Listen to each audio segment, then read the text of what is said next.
our troops. And so we ask that everyone remain standing and remove their hats. We started streaming already? During this moment of silence, we will also be remembering a loss that has happened in the Concordia family. On Sundays, August 18th, Concordia Lutheran High School lost a member of its family, former football and lacrosse athlete Carter Batchelder. The prayers of all of us at Concordia continue to remain with the family, particularly with Lisa, Dan, and Connor. We pray for God's peace and remember with them the assurance of resurrection that Christ has given us. We know that our Redeemer lives and that one day we shall see him with our own eyes.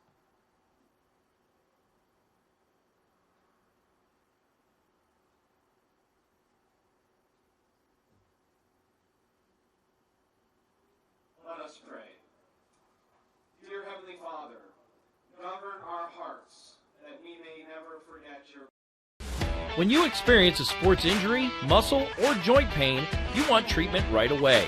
Parkview Ortho Express provides same-day orthopedic and sports injury care without referral or appointment, offering diagnostics, x-rays, the region's only body composition DEXA scan right inside of the Sport One Parkview Fieldhouse. Walk in Monday through Thursday, 7 to 7, Friday, 7 to 5, and Saturday, 8 to noon. For more information, go to parkviewsportsmedicine.com/orthoexpress. It's the comets. Comets falling from the sky. Comets falling from the sky. Comets falling from the sky. Comets falling from the sky. Comets falling from the sky. Comets falling from the sky. Comets falling from the sky. Comets falling from the sky.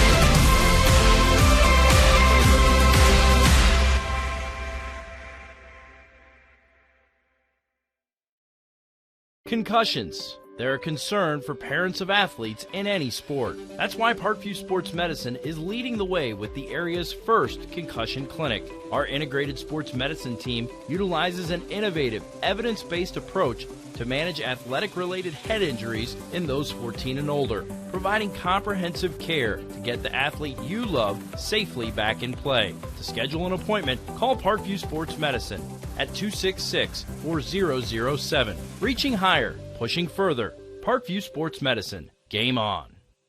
The Kelly Automotive Group is simple, transparent, reliable. Simple. Our customer specialists make buying a car easy and fun. Transparent. Our price listed is the best price. No hassle, no gimmicks. Reliable. Buy with confidence and peace of mind. We work hard to ensure the best value however you shop. Choose from over 60 vehicles under $10,000. Visit drivekelly.com. The Kelly Automotive Group. Simple, transparent, reliable. Developing athletes to be foundationally strong. Healthy and consistent training. Expert staff. Long-term athletic development. Parkview Sports Medicine Performance. Any athlete, any age, any skill level. Get mad about blue. Get mad about your Fort Wayne Mad Ants. When looking for the best basketball action in town, it's the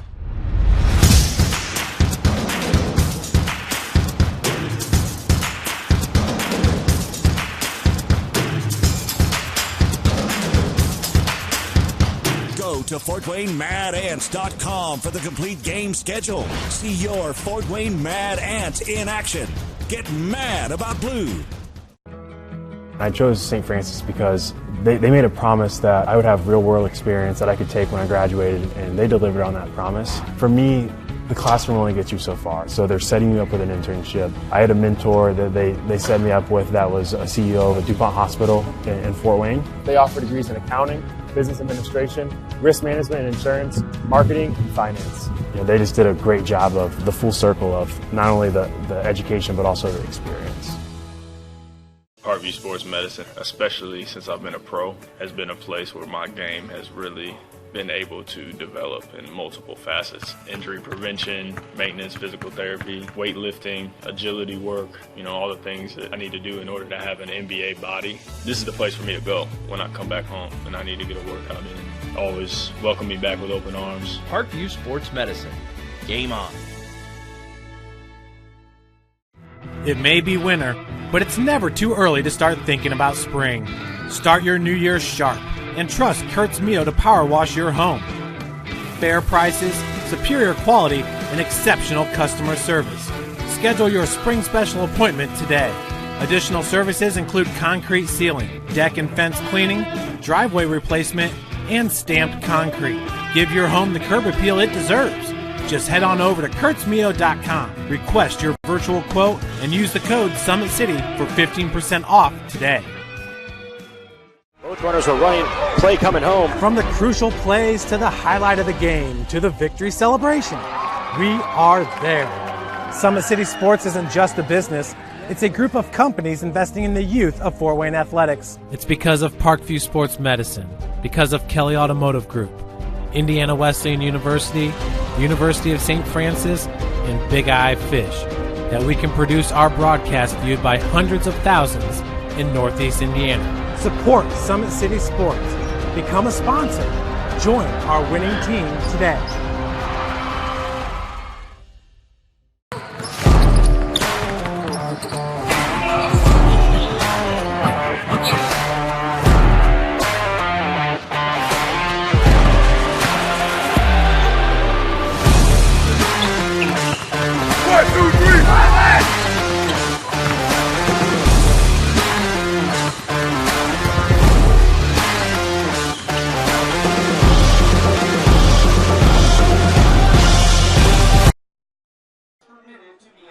And good evening, everybody, and welcome to Zollner Stadium on the campus of Concordia Lutheran High School here in Fort Wayne, Indiana. I'm Thad Goff alongside Rex Smith, bringing you the broadcast tonight between the Concordia Cadets and the Southside Archers. Well, to start things off, there's a lot of talent on both of these teams, especially on the Concordia side. They do have a new starter at quarterback, though. Brandon Davis takes over for Jake Bird. He was a 2,000-yard passer. Davis battled with Jackson Valentine during the course of the offseason, and he won the starting job. And we'll see what he can do tonight, replacing Jake Bird, who had that big arm that you just talked about, though. There's a couple things I want to throw at you regarding Concordia, Thad. Number one, I was here for their final game last year against Belmont when they lost in the semis of a sectional, and Coach Tim Anigal told us, our Summit City Sports crew, at Media Day about a month ago, that they felt like they really let one get away that night. It was a rainy, just terrible night for football. The field was muddy, and it was a tough loss for them. A lot of the fans here were not happy with it. So we're going to see what they can do here tonight. There's a number that we're going to focus on tonight, and that number is 7. Of course, 7 points after a touchdown, but there are 7 returning seniors on this Concordia roster, and 3 of them are wide receivers. So there's going to be a lot of focus on the wide receivers, Jalen Vanderbosch, Jaron Kindig, and Jaden Parnan. They are 3 players who are going to have a big impact on this game. On the defensive side, that would be Nick King-Causey. Did not play for this team last year. He's a junior this year. Did not come out his sophomore year. He's a senior. Did not come out his junior year. So we'll see what he can do. Coach says he's really aggressive on defense, and he will be able to go out and try and knock down some balls. The other number 7 is the number 7 on the field, junior Amir Drew. He is their workhorse running back, one of the best in the SAC. He can pound it up inside. He can get to the outside. So Amir Drew, he's going to have, I think, a big impact this entire season on where this team goes. They're in a tough conference, the SAC, and being a 3A team as well. So a lot to look forward to and see what the Cadets can do this year. Now, for Southside, they are going to be running, if I'm not mistaken, a combination of the spread and the wing tee, so you may see them run the ball quite a bit. And they got a number of different running backs that they can use at their disposal. I've talked with head coach Roosevelt Norfleet about that. He plans to use guys like Manny Knight, DeAndre Coach, And I believe also Dylan Jackson may get some reps in there at the tailback position. But also something to look out for. They do have an experienced quarterback, Southside does. Yes, they're coming off an 0-10 season, but they do have experience at quarterback in Damir Clark. Yeah, Damir Clark is going to be our one player to watch out for tonight for Southside, a very talented athlete. That school can produce a lot of athletes. You see it a lot. I got to cover their basketball team a lot. They really have a lot of athletes at Southside. But I think for them this year, the theme is going to be, can they turn it around under Coach Northfleet? This is going to be his 6th year at Southside, and during those first 5 seasons, 7 wins combined, Thad. That's a very, very tough stretch, and this is going to be their 4th straight year, actually. This is kind of a tradition. Their 4th straight year starting their season against the Cadets. The first 3 games, they have not won any of those matchups. The last 2, they haven't even scored. They've been shut out both times. They lost 42-0 in the first game last year. So we don't want to harp on Southside being a bad program. Like I said, let's see if they can turn it around. A lot of athletes like Damir Clark, like we mentioned, and then another player to look out for tonight, you mentioned him, Emmanuel Knight, goes by Manny. Where's number 1? Because he is their number 1 workhorse. He works extremely hard, works his butt off, and Coach says that he is just one of those players that is going to go out there and do whatever they need him to do, and we're looking forward to seeing him tonight. He's listed as both a middle linebacker and a running back, so we'll see him on both sides of the football, and it looks like it's going to be Southside receiving the opening kickoff as Concordia steps back in their kicking team formation. Number 16, Cooper Harris, a linebacker, lines up at the tee. I mentioned a lot of offensive players for both sides. I do want to mention, too, Coach Northfleet says he thinks his team's strength this year, the Southside team, will be defense. They have 6 returning starters, so we'll see how they can mix it up and what they can do. They're especially experienced in that defensive line as well as in the secondary. They've got, I believe, 3 returning starters on the D-line and 2 returning starters in the secondary as Cooper Harris waits to kick this thing off and get the game underway. This is an absolutely gorgeous night for football. The 2019 Indiana high school football season is now upon us. And we're underway from Concordia. A short kick taken from the 20-yard line. And it'll be good starting field position for the Archers as DeAndre Coach returns it out to the 31-yard line. So right away, we're going to get a look at Damir Clark. Want to see what he can do. Going to come out wearing number 3 for Southside. I'm really interested in this team. I know they've had a rough stretch. I want to see what they can do. And I'll correct myself here. The ball is actually going to be at the 33-yard line. And again, I mentioned that the Archers, may be a while before we see the Knights of Bishop Luers, but there are plenty of games going on here in the Fort Wayne area. You've got Wayne taking on Dwenger, and Wayne took a big step forward last year. If they can beat Dwenger, the defending state champions, that will be huge as the handoff goes to Manny Knight trying to pick his way, gets across the 35 and a good gain on first down. Yeah, definitely a solid first play of the game. Just get some positive yardage, start moving your way down the field there. Going to be 2nd down and 4 after the 6-yard gain. And I mentioned that this offensive Southside kind of resembles a bit of the wing tee, a bit of the spread, and in the wing tee, it's run heavy. You're gonna run the ball a lot. You're gonna try and pick up not always big chunks of yardage, but if you can move the ball, get 5 yards, give or take each play, you're doing something good. And a broken tackle at the line by Coach, and he's got the first down. Yeah, great DeAndre play. Coach fired up after that one. Great play there, right to the run over left guard. Moves the sticks for the first time tonight, just on the second play there for Southside. And you keep mentioning the offense. It's a new offense for them, so we'll see if there's any chemistry issues or guys trying to just figure things out because this is a new system. It's going to be 1st and 10 from the 48. 2 plays, 2 runs so far, and it's going to be a 3rd run, but this time Coach is met at the line and dragged down. A couple of different cadet defenders were there. That time Concordia was all over that. They saw that one coming. That might have been Brock Allman. Nope, Matt Gegline. Now, the only reason I know how to pronounce that name is because, ironically, my grandmother had the maiden name Gegline. Oh, well, there you go. Spelled, by the way, Goeglein.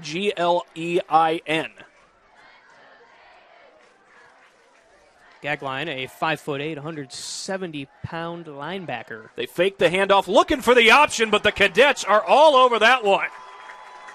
And that time it's big number 60, Isaiah Rusher, doing some rushing in that backfield. And after two very positive plays to start the game, both runs for Southside, now Concordia has been all over them. Now they're facing 3rd and long. Would not be surprised to see Damir Clark throw his first pass play of the game. First pass play of 2019 as well. You got to throw a pass here, right? Surprised he's under center. You would think that, but we'll see. And he will throw, get some pressure to the sideline. Pass is caught, but a good open field tackle. Forward progress stopped to the 48-yard line. That might have been Vanderbosch. Excuse me, I think it was actually Jace Parnan. So this Cadets defense does their job. They're going to get their offense on the field right away. Doesn't allow any points. Couple of positive run plays for Southside early on, but then those negative plays on that second series were essentially what were their undoing on that drive. Vanderbosch and Grossman are back right now for the Cadets. Tyler Grossman is a name we didn't mention in the open, but he's another talented receiver for this team. Ball's headed his direction. They're just going to let it bounce. It will bounce across the 30-yard line. Good field position for the Cadets. And speaking of Tyler Grossman, he's a guy who was the second leader in receiving yards last year behind Kamari Anderson-Drew, who graduated. And he did that as a sophomore, so you can only imagine that as a junior, and then next year into his senior year, he's going to really try and put up some numbers for the Cadets. And there's a couple of juniors across the SAC that seem to have a really high ceiling. They produce very well in their sophomore years, and you only wonder what the future is going to hold. The SAC is just loaded with talent. I mean, this is Indiana. We talk so much about this being a basketball state, but football is just as important here. Well, it'll be Concordia's first offensive series as Brandon Davis lines up in the pistol with Amir Drew right behind him. Amir Drew, a 5'10 junior. And it will be Drew getting the handoff, trying to break a tackle, but he's dragged down. That's a host of archers there to make the tackle. He was able to slip that first player there. I thought he was going to break free. Couldn't do it, though. I believe Max Burney was the final defender to finish him off.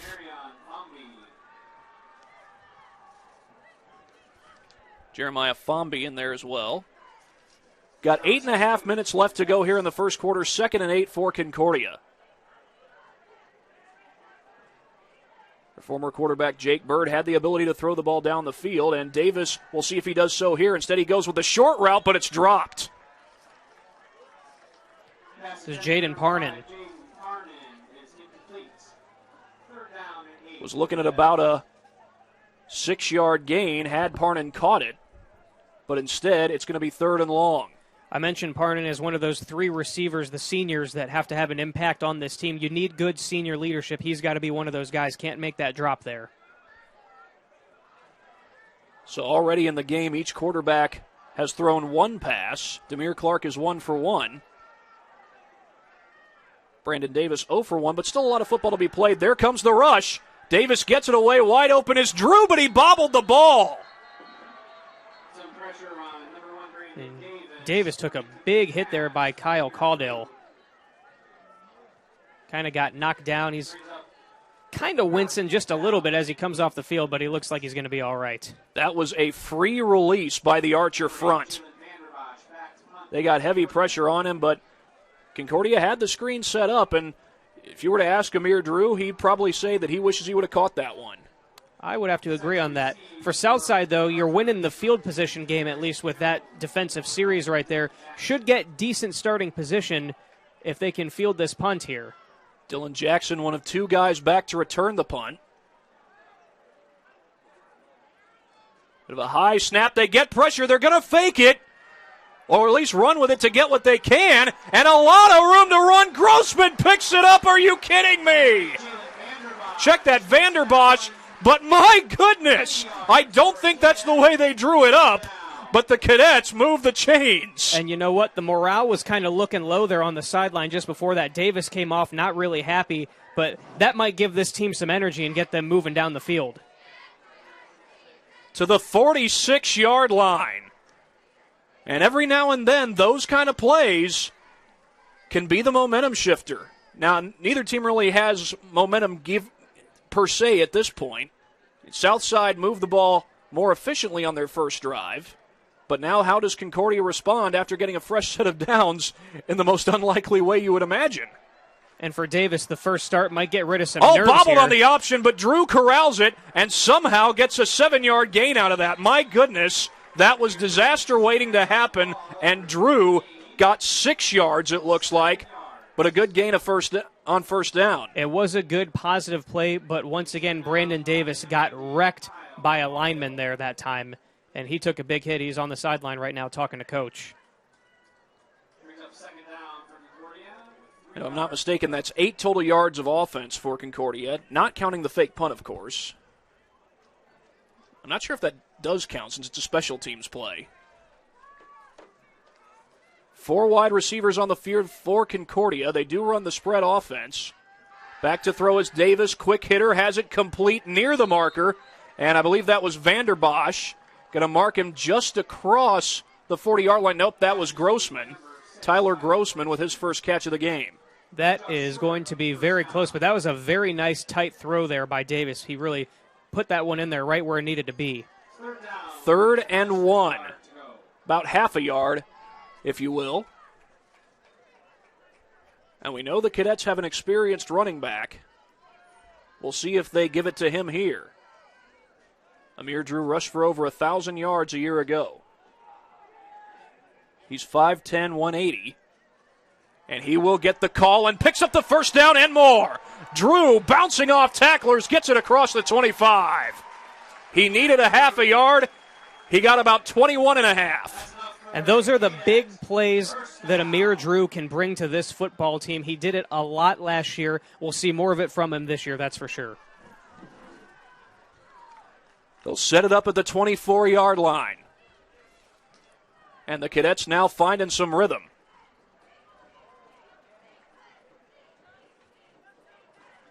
They line up with trips to the left side. Luke Speckert over there, along with Grossman. Vanderbosch on the near side. And the give is to Drew, and he's got a hole off the left side. Drew gets it inside the 15, but the ball comes out. And Southside's got it. Picked up and returned by Jackson. Breaks a tackle. Can they catch him? Still on his feet. Refusing to go down all the way to the 36. That was a first down and possibly goal to go for the Cadets. But a fumble by Drew and a return by Jackson, and Southside flips the field position just like that. And you know what, I didn't get to see a lot of Amir Drew last year, but the game I did call in the semi-sectionals, Drew had a couple of fumbles, and that was what really hurt the Cadets. He wasn't the only one who had turnovers, but he had a couple of them, and it was very tough for them to recover from that. It hopefully won't be the same here, still score 0-0 early in the first. 1st and 10 from the 28-yard line in Concordia territory, and all of a sudden Southside with a golden chance to strike first. It was looking like Concordia was going to do that, but instead the Archers take over. Clark will go under center. He hands it off to Manny Knight, trying to bounce it outside, but he's dragged down behind the line. Looked like he was able to extend there to get the ball right back to the original line of scrimmage for no gain. The guys, Zach Zollinger, number 53, made the tackle, and a loss of a yard, maybe 2. We're about halfway through the first quarter of play.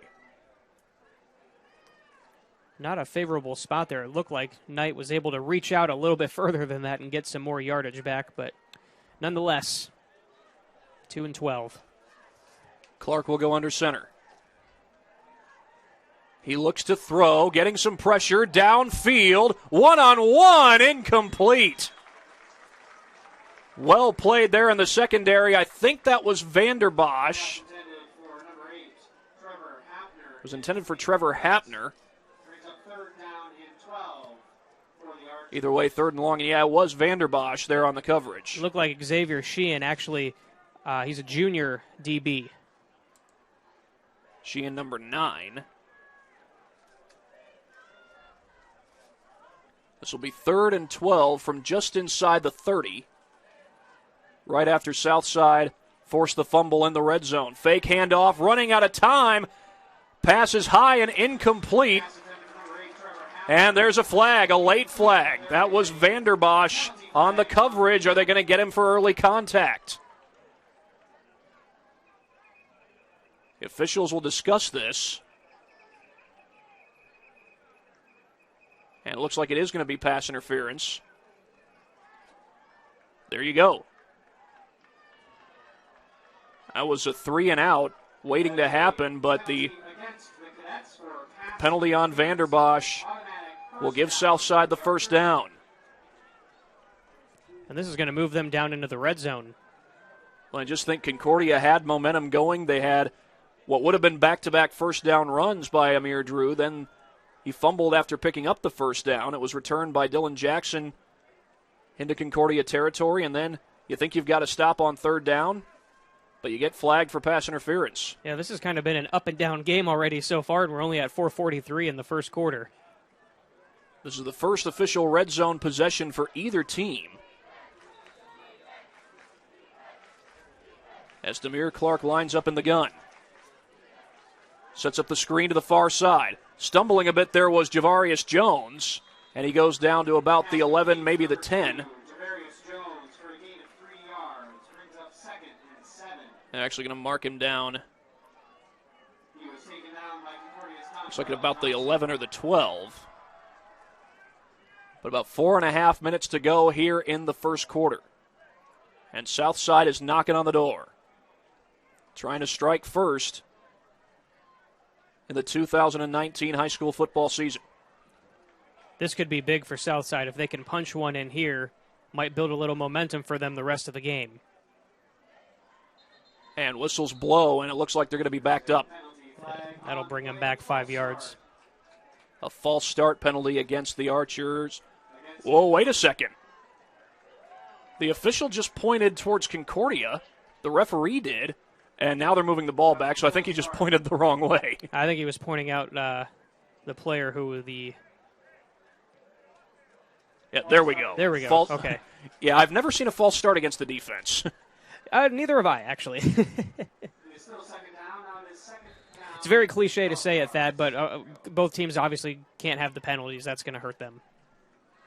This will be 2nd down and 12. Blitz shown by the Cadets. We'll see if they come with it. And another whistle and maybe a timeout here. Yep, it's a timeout.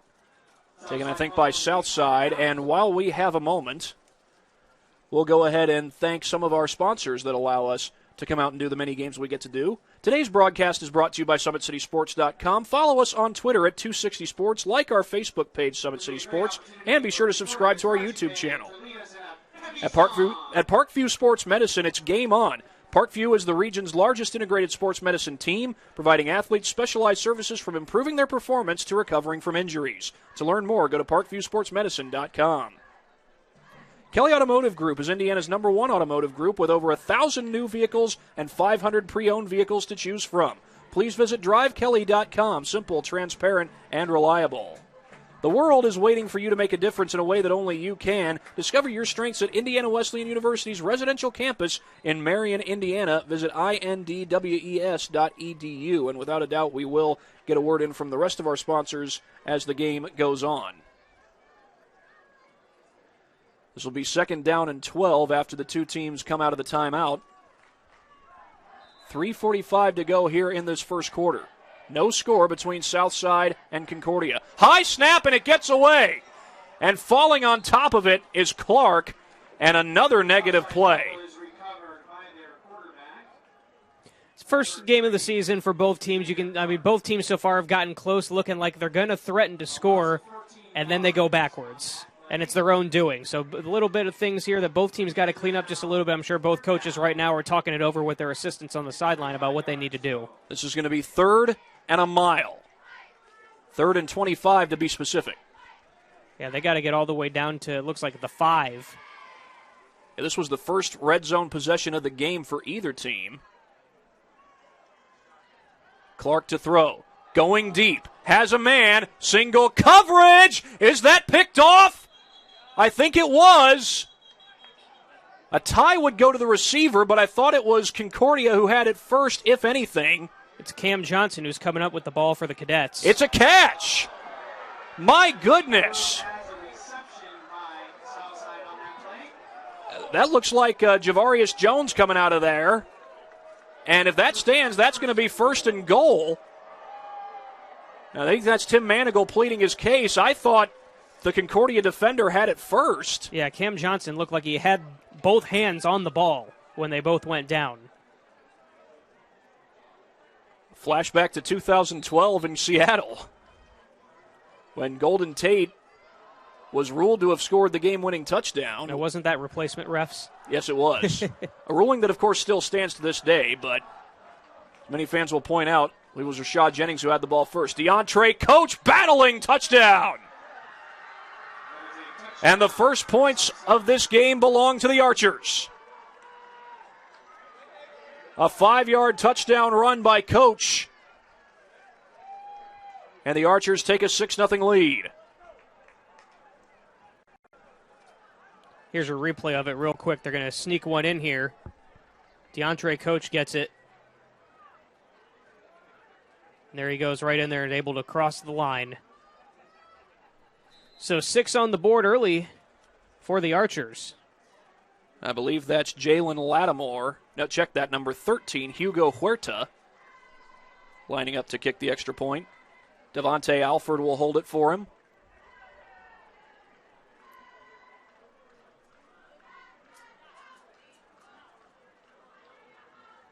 Bit of a high snap, and it is no good.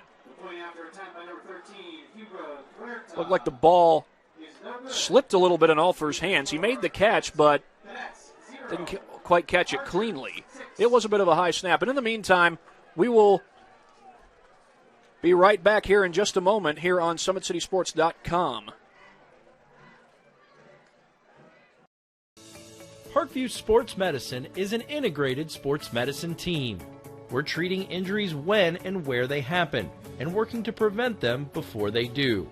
We believe the best care is coordinated care, helping ensure you get the individualized services you need every step of the way, offering innovative treatment techniques to get you or the athlete you love back in play. Reaching higher, pushing further. Parkview Sports Medicine. Game on. I chose St. Francis because they made a promise that I would have real-world experience that I could take when I graduated, and they delivered on that promise. For me, the classroom only gets you so far, so they're setting you up with an internship. I had a mentor that they set me up with that was a CEO of a DuPont hospital in Fort Wayne. They offer degrees in accounting, business administration, risk management and insurance, marketing, and finance. You know, they just did a great job of the full circle of not only the education but also the experience. 6-0, Southside leads Concordia. It was DeAndre Coach who had the 5-yard touchdown run. One of several running backs that Roosevelt Norfleet plans to use in his running scheme. That missed extra point, though, you always wonder when those scenarios happen early if that point might come back to bite them later. You never know. You certainly do, but I'll admit, you seem to see that more at the high school level than the further up you go. That's certainly true. You know what, though, in the pros, ever since they've moved the field or the extra point back, you've seen some guys missing over the past couple years. Fairly short kickoff by Hapner. It's going to be fielded at the 15-yard line. Vanderbosch reversing his field, and the Archers are all over that. 35-yard kick is returned. Jalen Lattimore in on the tackle along with a few of his friends. Maybe 3 yards. Davis going to come back out onto the field now for the Cadets. We'll see what he can do. He's had technically 2 series now, even though the one came after the fake punt, to kind of get his feet under him, see if he can get something going here. So far, really, all their movement downfield has been Amir Drew, which is no problem, but you want to get Davis going as well. Now, of course, Amir Drew, he has had the fumble. He had the drop earlier in this game, and you can't help but I'm sure they're not going to go away from him. You can't help but wonder, can he bounce back mentally from those scenarios? I'm sure he can. Have to have a short memory in this game. They go with the option. They fake the option, and Davis out into the flat pass is caught. Ball comes out at the last second. They're going to say he had possession. That's Vanderbosch making the catch, and it's good enough for the first down. That's enough for another Cadet first down. Nice little roughly 15-yard play to open the drive here. Vanderbosch is all over this field. Now, worth noting, as I recall, when these two teams played each other last year at Southside High School, Concordia won that one 49-0. So Southside has bested their point total from that game already.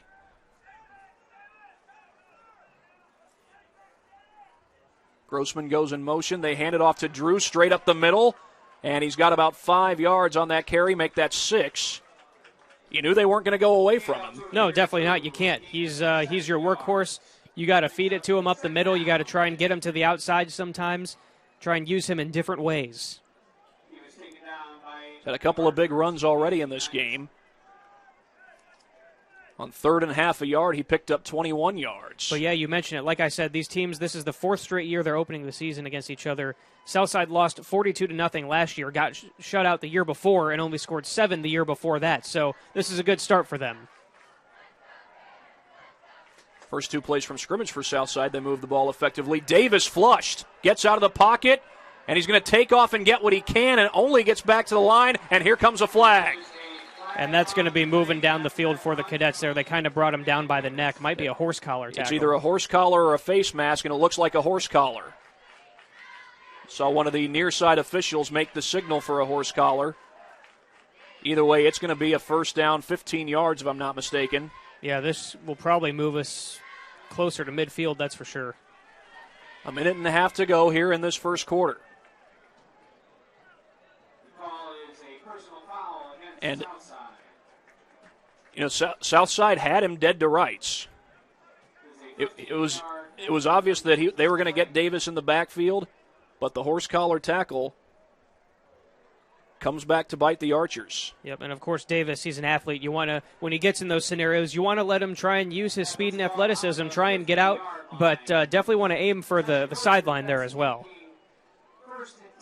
This is 1st and 10 from right at midfield.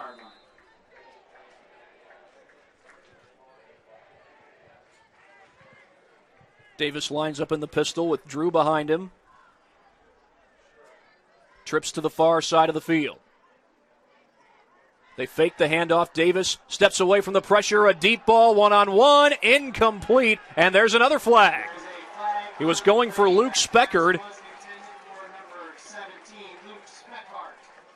Speckhart, I beg your pardon, is how that's pronounced.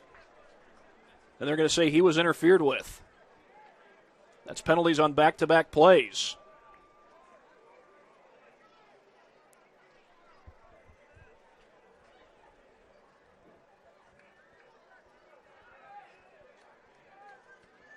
I was curious about the call. I thought they might call offensive pass interference, but they did call defensive pass interference there.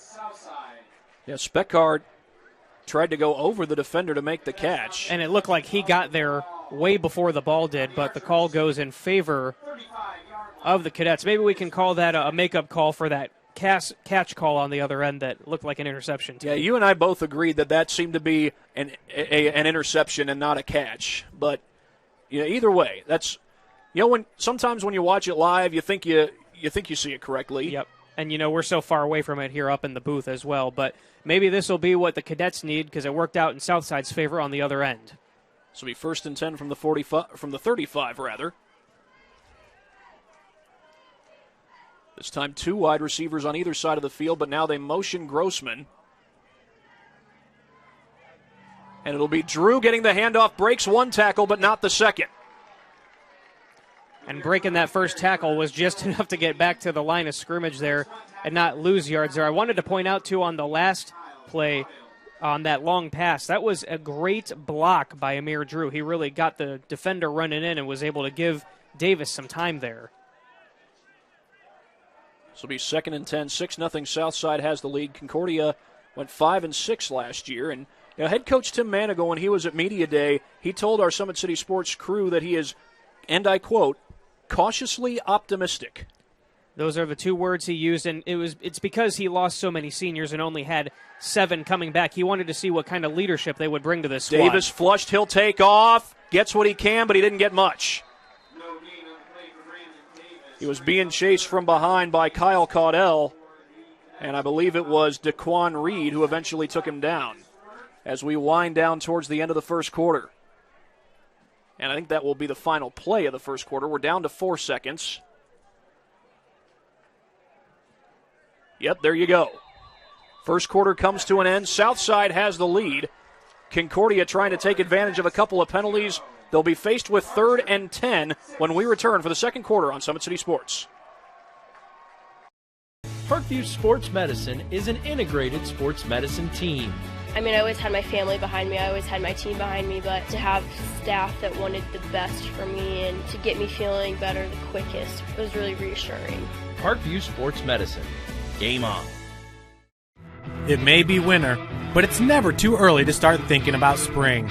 Start your new year sharp and trust Kurt's Mio to power wash your home. Fair prices, superior quality, and exceptional customer service. Schedule your spring special appointment today.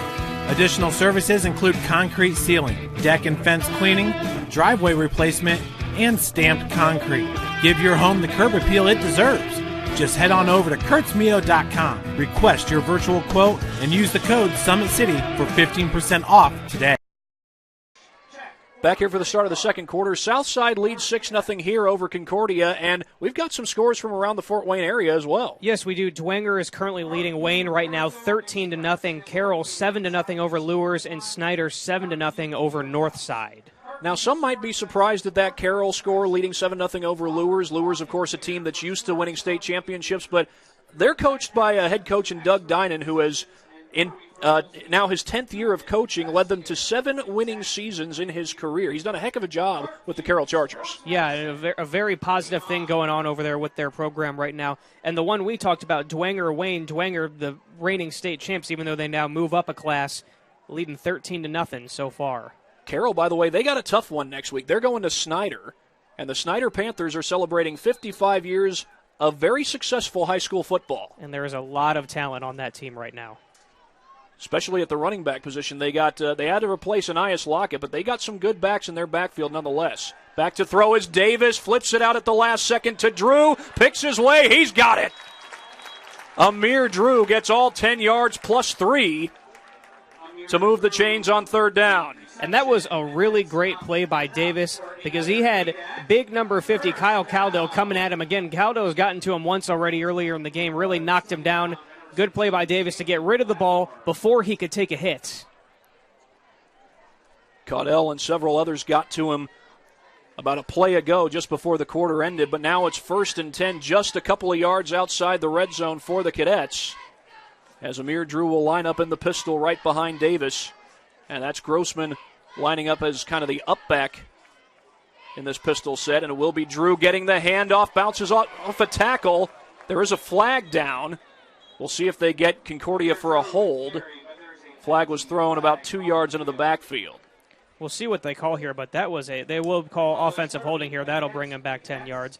But that was a heck of a sidestep by Amir Drew to free himself up there. That's too bad it's going to be a negative play for them. Well, Concordia would have had a red zone possession earlier in the game. They had the fumble after Amir Drew had picked up the first down. That fumble was returned to about the 38-yard line by Dylan Jackson. And how can the Cadets bounce back after going backwards there on that first down play? Move the ball back to the 32-yard line.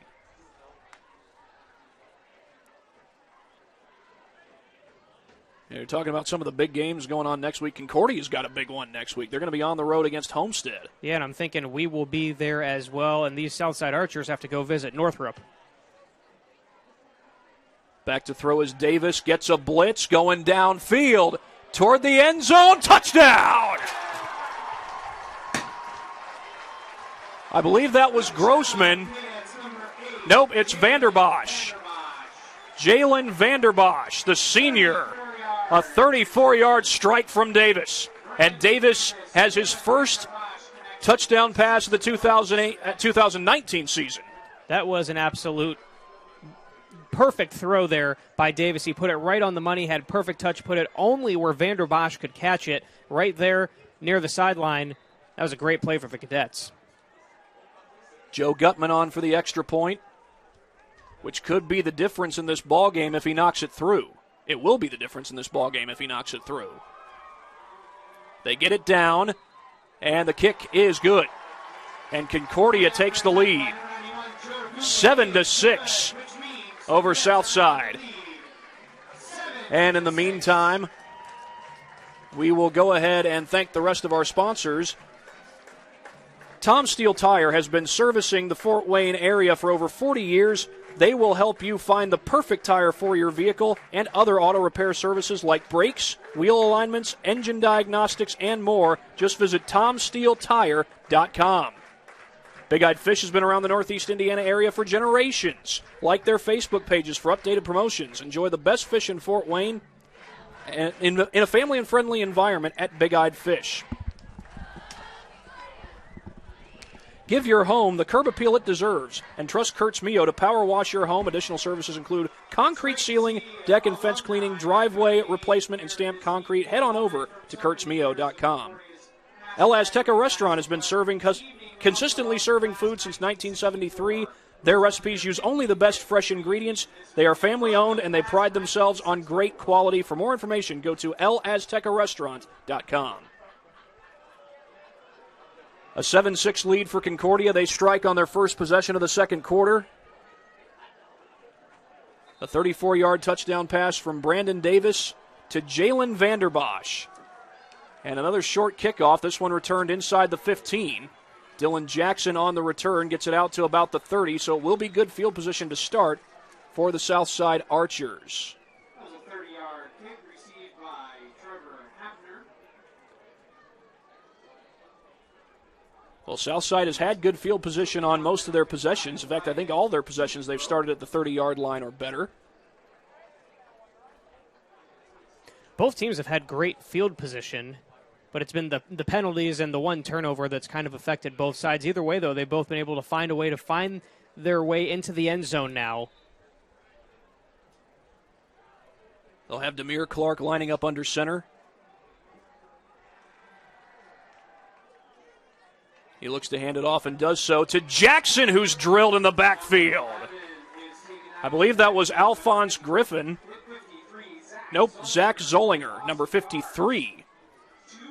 A 6'2", 205 senior linebacker, as Zollinger got in there with very little resistance. Yeah, one of those 6 returning starters this year that we mentioned for Coach Norfleet. He really thinks his defense is going to be a strong suit as the season plays out. They really showed it right there. Second down and 12 as a blitz is shown again. Clark out to the far side, has a completion. Ball came out, but I think it was recovered by Southside. We'll see. No! Yet they are. That looked for a second like the official was pointing, signaling Concordia ball, but no, he's signaling move the chains. Southside got the ball back. Yeah, he had me fooled too. I really thought we had a turnover there. I believe it was Trevor Hapner who made the catch for the Archers. And they got him out in space on that throw. First and 10 from the 41. Another blitz shown. A little late handoff to Knight, picking his way and able to get extra yardage out to the 45-yard line.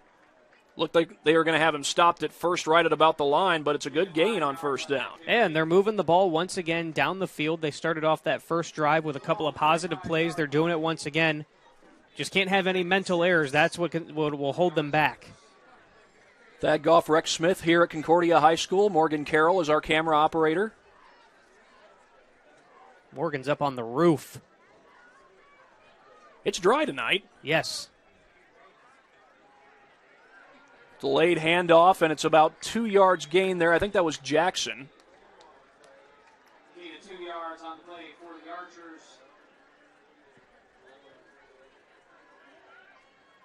And either way, it's going to be third down and about, looks like 4. Is this the first third down we've seen? First one for Southside, I think. Yeah. We got about 8.5 minutes to go here in this second quarter as Clark lines up under center.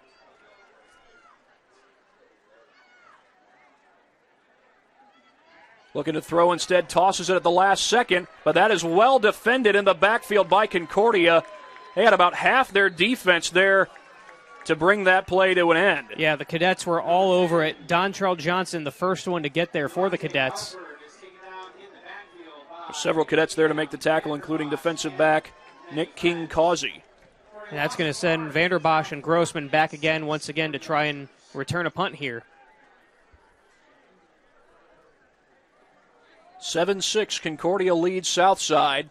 Southside struck first. They took advantage of the fumble on Concordia's first possession, or their second possession, however you want to look at it, considering that Concordia had kind of an unplanned fake punt where they converted on for a first down. Now I wonder if they were practicing that all week, waiting to use it in this game. Low snap on this punt, but Hapner gets it away. It's a low one, and it looks like the Cadets will just let it go, and that was really all they had to do. Right there to down it was Andrew Moore Jr. Yeah, and for Moore Jr. there, I think that's kind of a mental error. He could have let that thing roll probably another 5 to 10 yards and just picked it up.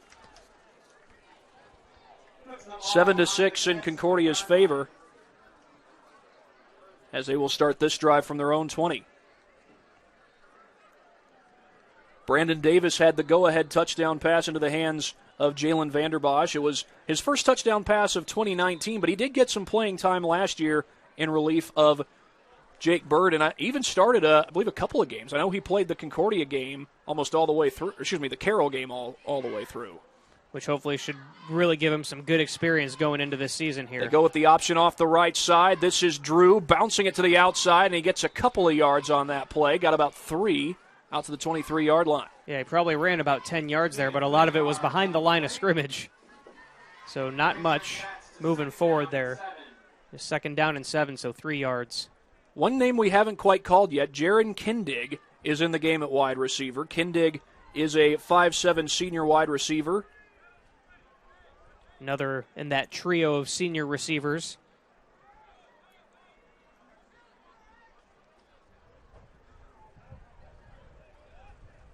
This will be 2nd down and 7.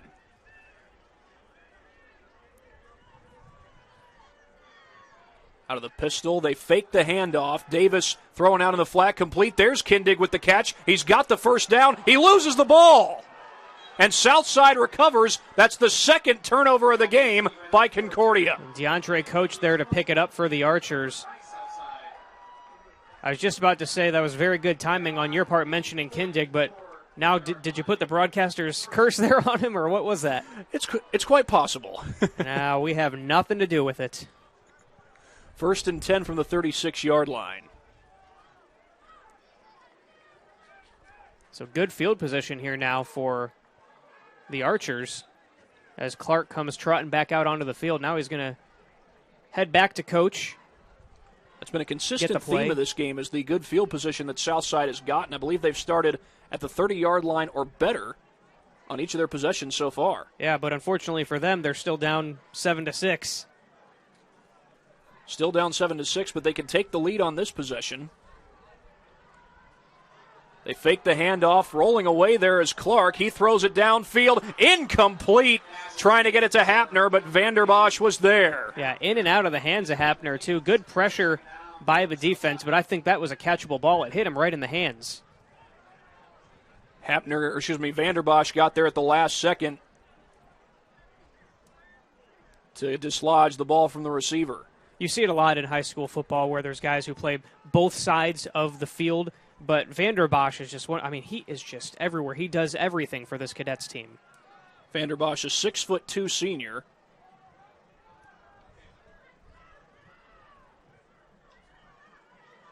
They hand it off straight up the middle. Manny Knight, the big fella, got about 5 yards. He was contacted at about the 34-yard line, which would have been a 2-yard gain. He got 2 extra yards out of that.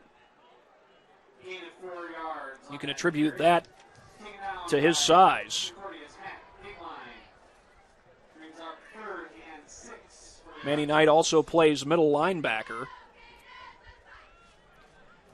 3rd and 6 here for the Archers. They couldn't convert on 3rd down last time. Probably a little far out for field goal territory for a high school kicker. Have to see what they do here. They might end up. This might be 4-down territory if they don't. They hand it off. Manny Knight picks it up and pounds his way across the 20. And did he fumble the ball? Coming out of the pile there was number 21, Cam Johnson, but I think they're saying he was down first. Yeah, he was down by contact first, but no worries about the 4-down territory because now they are definitely down near the 20. This is a good spot for Southside, threatening once again. Second time they've had the ball in the red zone tonight.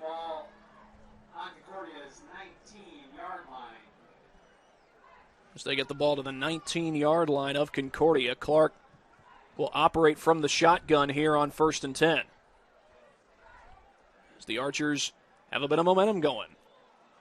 They hand it off the right side. That is number 4 for Southside. That is Marcus White Allen.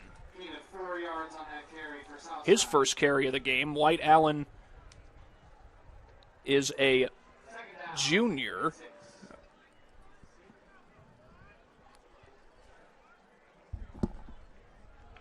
Looked like that was number 11, Dylan Jackson, who actually got that carry there. He's out there once again lined up to the left of Clark. High snap. They fake the handoff. Clark will keep it, but he trips over his own lineman. He tripped over Devin Hubbard Thornton. And he would have had some room to run there if he could have got through there as well. Might have gone all the way for 6. This will be 3rd and about 6 from the 15-yard line.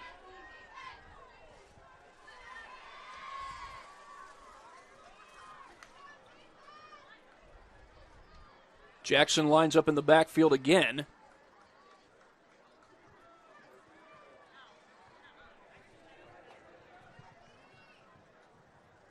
Clark to throw. Gets it away to the corner.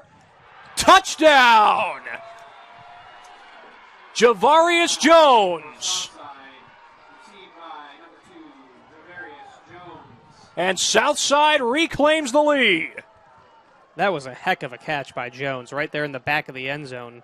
Another touchdown in this game where it was single coverage on the corner. And once again, the receiver, in this case Jones, won the battle. And we'll see if the Archers decide to go for 2 here. It looks like that's what they're going to do to try and make this a 7-point game. But they continue to switch guys on and off the field, and I think they're going to get a timeout here. Yes, they are. No doubt about it. Yeah, we can see that one coming from a mile away. Well, while we get a chance, I believe we can go ahead and show you the replay of that last touchdown. Yeah, let's take a look at that here. Just a reminder, as we're nearing the end of the first half here, that you're missing your opportunity. Our replay, by the way, brought to you by Traction Athletic Performance. You see that catch there, snag that with the sun in his eyes, too. That was a very good throw by Clark. All around, great play drawn up there by Coach Roosevelt Norfleet and the Southside coaching staff to get their team on the board once again. Our replays, by the way, are brought to you throughout the season by Traction Athletic Performance. Traction Athletic Performance bringing you the replays here on SummitCitySports.com. In the meantime, you would think that Southside, they don't necessarily have to go for 2 here, but would not be a surprise if they do, and it looks like that's what they're going to line up to do. Try to make this a 7-point game. They missed their extra point on the touchdown earlier in the game that was scored by DeAndre Coach. They'll have 3 in the backfield, all right next to each other, as Clark goes under center. He fakes the handoff, rolls to his right, lob into the end zone. It's caught. Travis Hapner. And the Archers have the 2-point conversion. A 14-7 lead for Southside. And with that, we will take a break here on SummitCitySports.com. Kelly Automotive Group is simple, transparent, reliable. Simple. Our customer specialists make buying a car easy and fun. Transparent. Our price listed is the best price. No hassle, no gimmicks. Reliable. Buy with confidence and peace of mind. We work hard to ensure the best value however you shop. Choose from over 60 vehicles under $10,000. Visit drivekelly.com. The Kelly Automotive Group. Simple, transparent, reliable. Both runners are running.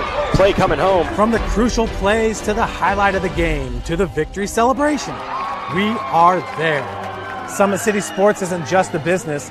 It's a group of companies investing in the youth of Fort Wayne athletics. It's because of Parkview Sports Medicine, because of Kelly Automotive Group, Indiana Wesleyan University, University of St. Francis, and Big Eye Fish, that we can produce our broadcast viewed by hundreds of thousands in Northeast Indiana. Support Summit City Sports. Become a sponsor. Join our winning team today. Back to receiver Cam Johnson and Tyler Grossman, and Johnson will pick this one up right at the 20. He tries to get to the outside. There he goes down the sideline.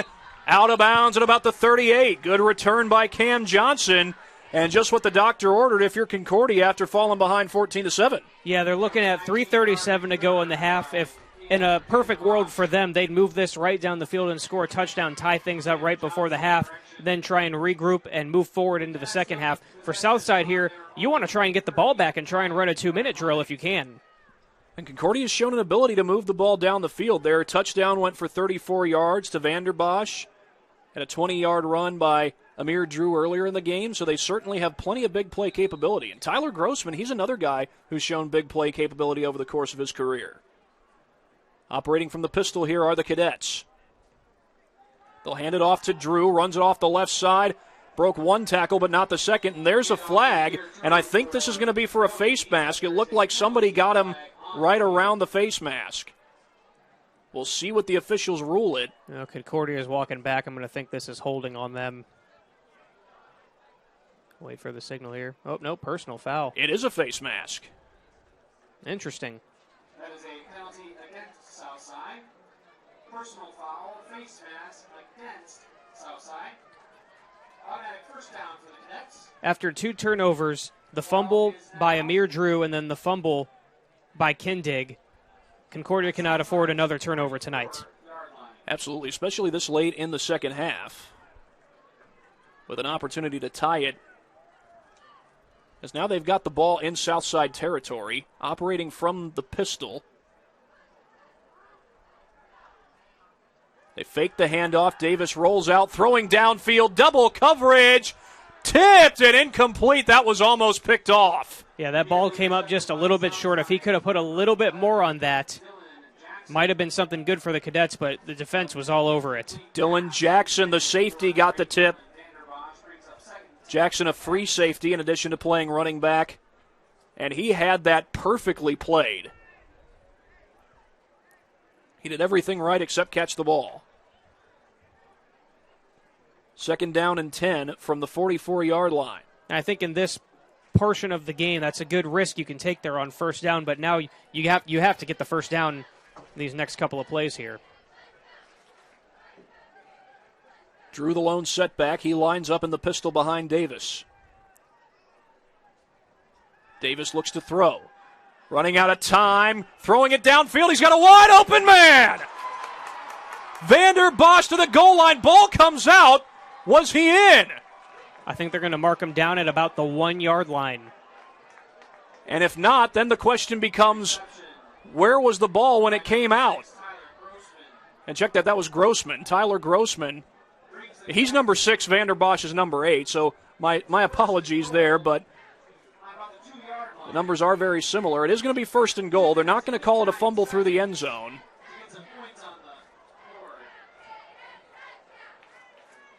Yeah, that's about the 1.5 yard line, so now for Concordia, just got to be smart here. Don't give the ball away. You got 4 chances to get the ball into the end zone and then try and kick it to tie this thing up. This is Concordia's first red zone possession of the game. You'd have to think they're going to hand it to Amir Drew 4 times here if they have to. Instead, it's going to be Davis trying to pound his way in. I think he got it. No signal.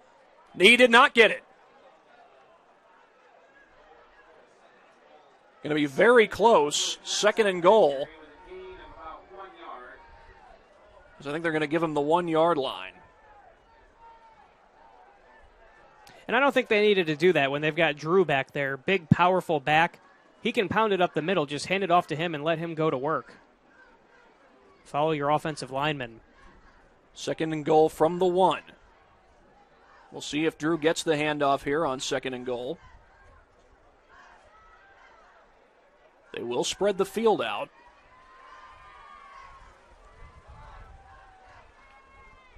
Fumble! Who's got it? Concordia might have gotten back on top of it. The far side official seems to be suggesting they did. It looked like that was going to be a handoff to Drew, but fumble happened off the snap, it seemed like. Defensive end Maxwell Burney got right in there immediately, broke through that line, and he almost pulled that ball in. Third and goal from the 2-yard line, I think. And now it'll be interesting to see what the Cadets call here. Yeah, you can't run another quarterback sneaker here. They're going to be ready for that. You wonder if we might see a play-action pass. Now, Concordia runs the spread, so there's not a lot of play-action in that particular scheme for most teams. Yeah.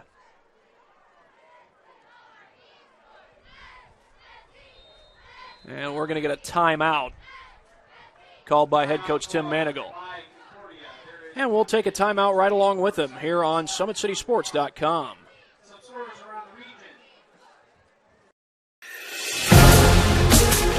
Developing athletes to be foundationally strong. Healthy and consistent training. Expert staff. Long-term athletic development.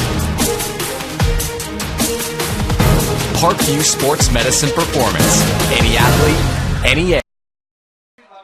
And welcome back to Concordia High School, this edition of high school football here on SummitCitySports.com. Well, you might see the Concordia High School band making their way out towards the field. That's because we are getting very close to halftime. And Concordia is knocking on the door trying to tie this game. But they had a quarterback sneak that got them halfway to the goal line, then a fumble that set them back a yard. It'll be interesting to see what they call here on third and goal. Want to give you a couple quick score updates. Dwenger leading Wayne 14-6. Carroll leading Lures 14-0. Homestead 16-0 over Northrop. And Snyder extending that lead 28-0 over Northside. That's a Snyder team that's celebrating 55 years of high school football this year. All right, here we go. They go with the option. Late toss to Drew. Pounding toward the goal line. Touchdown. A second effort gets him across.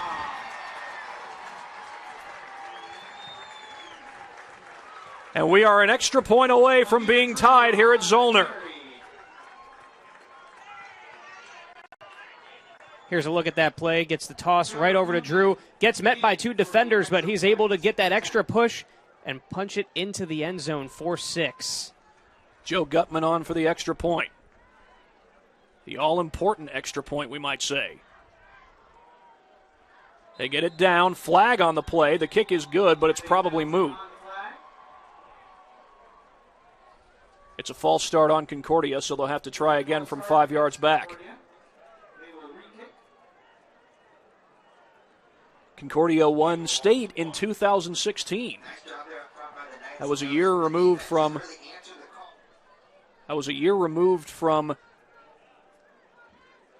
Snyder and Bishop Dwenger's respective state championships in 2015. Of course, Snyder and Dwenger were part of different classes back then, as they still are. Right. Dwenger, they have had some success. I've been looking forward to seeing what they'll do this year, moving up to 4A after the 3A championship last year. Another try on the extra point coming up. They get it down. Low line drive kick. No doubt about it. We got a tie ball game here at Zollner Stadium. Southside and Concordia knotted at 14 apiece with 1:20 to go. We'll be right back after this break on SummitCitySports.com.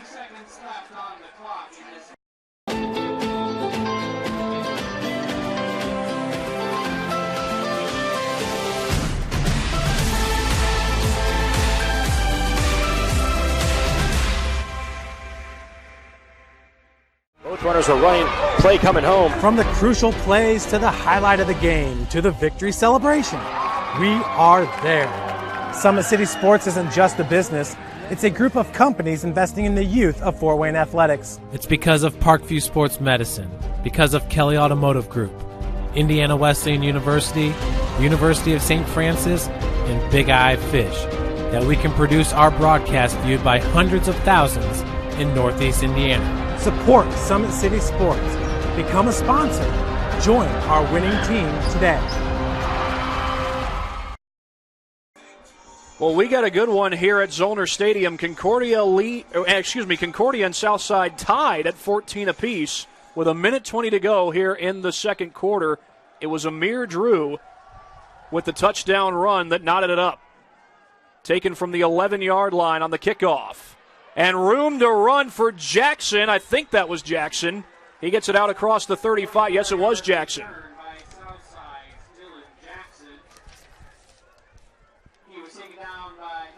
Dylan Jackson, a free safety who can play a little quarterback for the Southside Archers if need be. Great athlete out on the field.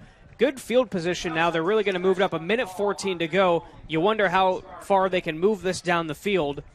Going to have to really pay attention to the clock. Southside, a team that runs a little combination of the spread and the wing tee. Wing tee, of course, is a very run-heavy offense, but looks like they may be looking to pass here as they put trips to the near side of the field. Clark rolling out, gets some pressure, gets it away, and was kind of forced to throw that ball in a hurry. Yeah, Brock Allman was all over that, busted through that line and got right in Clark's face immediately. It'll be 2nd down and 10. Well, Concordia's been able to get a little bit of pressure these last couple of possessions. Yeah, this defense is kind of starting to find their rhythm and their groove, and they're communicating well out there. You can see them right now talking.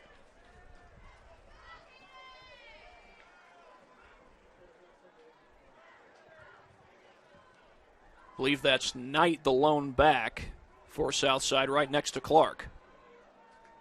Clark rolling out, gets some pressure again, sets up the screen for Hapner, breaks a tackle down the sideline. He's got the first down. Out of bounds across the 45 in cadet territory. And getting out of bounds there was the big one, stops the clock at 1:01.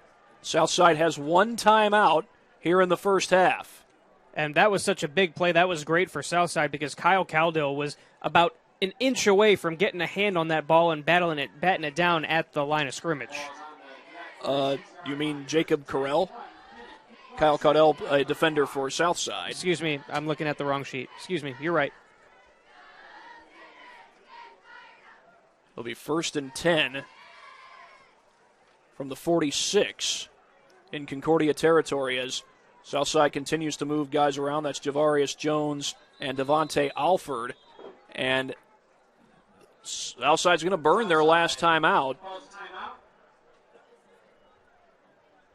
And with a minute 1 second to go, you're in good field position, but you don't want to be using your last time out at this point if you're Southside.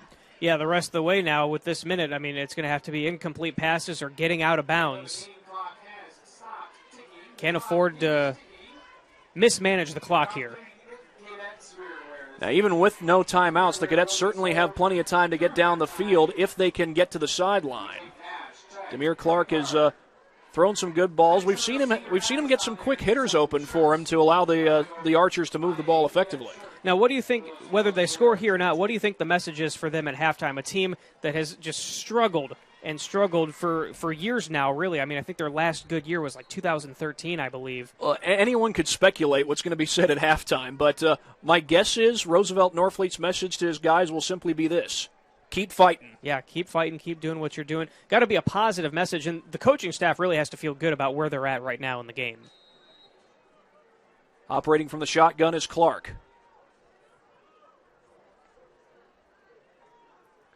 They'll motion White Allen into the backfield, fake it to him. Clark going downfield for Jackson, but it's underthrown. Jackson turned around and looked for the ball at the right time. But it's going to be 2nd down. Jackson seemed to be kind of upset with himself there. He wasn't looking for the ball right away, and then when he turned around, it was already underthrown. He had no chance of getting it. The positive for Southside is that does stop the clock with 57.5. Remember, they're out of timeouts.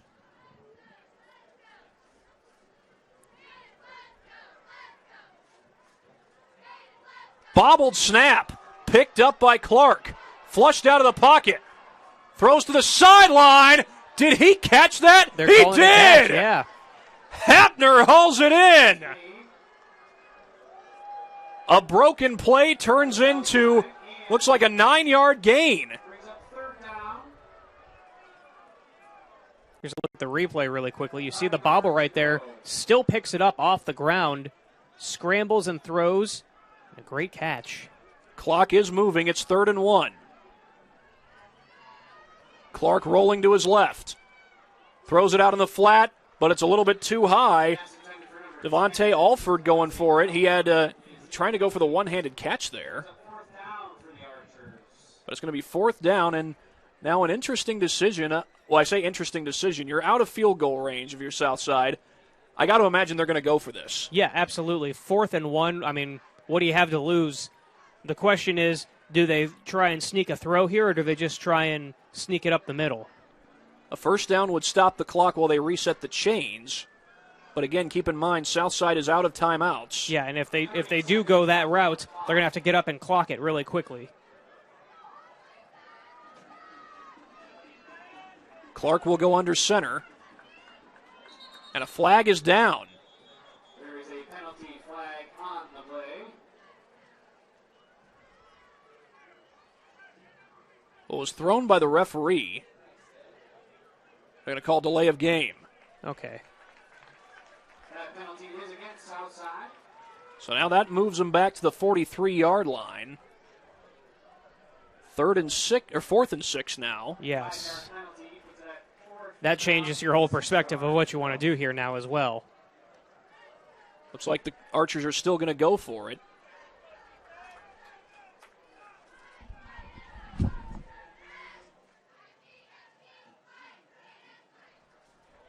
Concordia's marching band thanks you for your patience during this first half. And Clark gets the play from his head coach, Roosevelt Norfleet. This year's marching band show. But we've got 30 more seconds of game to go in half. 3 down for Concordia. Looks like they may bring pressure from the outside edge. They fake the handoff. Clark wants a downfield shot. Got a man there, but it's too strong. Going for Hapner. And Concordia will take over from the 43-yard line. Now, they've only got 25 seconds left, but they do have 2 timeouts. Yeah, I think the smart play here would be to just kind of let the clock run out. They're in a good spot. They've tied this thing up. Don't want to take any chances of turning it over and giving it to Southside and giving them another chance here at the end of the half, but you also can't live in your fears. We'll see if they do decide to run another play or two. Davis has the call from the sideline.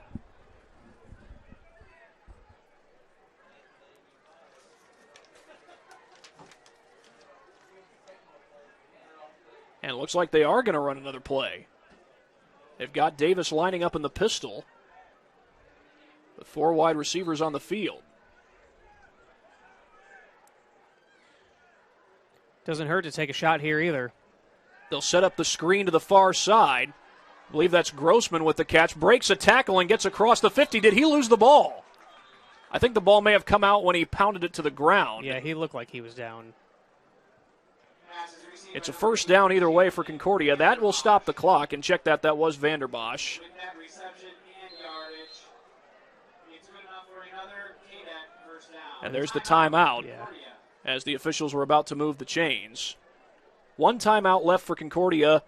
Well, we'll keep it right here. 17.5 seconds. Obviously, with that approach, you know that Concordia wants to try and get something additional on the board before halftime. It's just a question of it's probably going to be 3 instead of 7, but we'll see. Yeah, they just went with the safe route, just went with the screen pass, wanted to make sure they don't give the ball away, essentially is what it is. Try and move down the field, see if they can break open a big play, but they're not going to make a mistake here.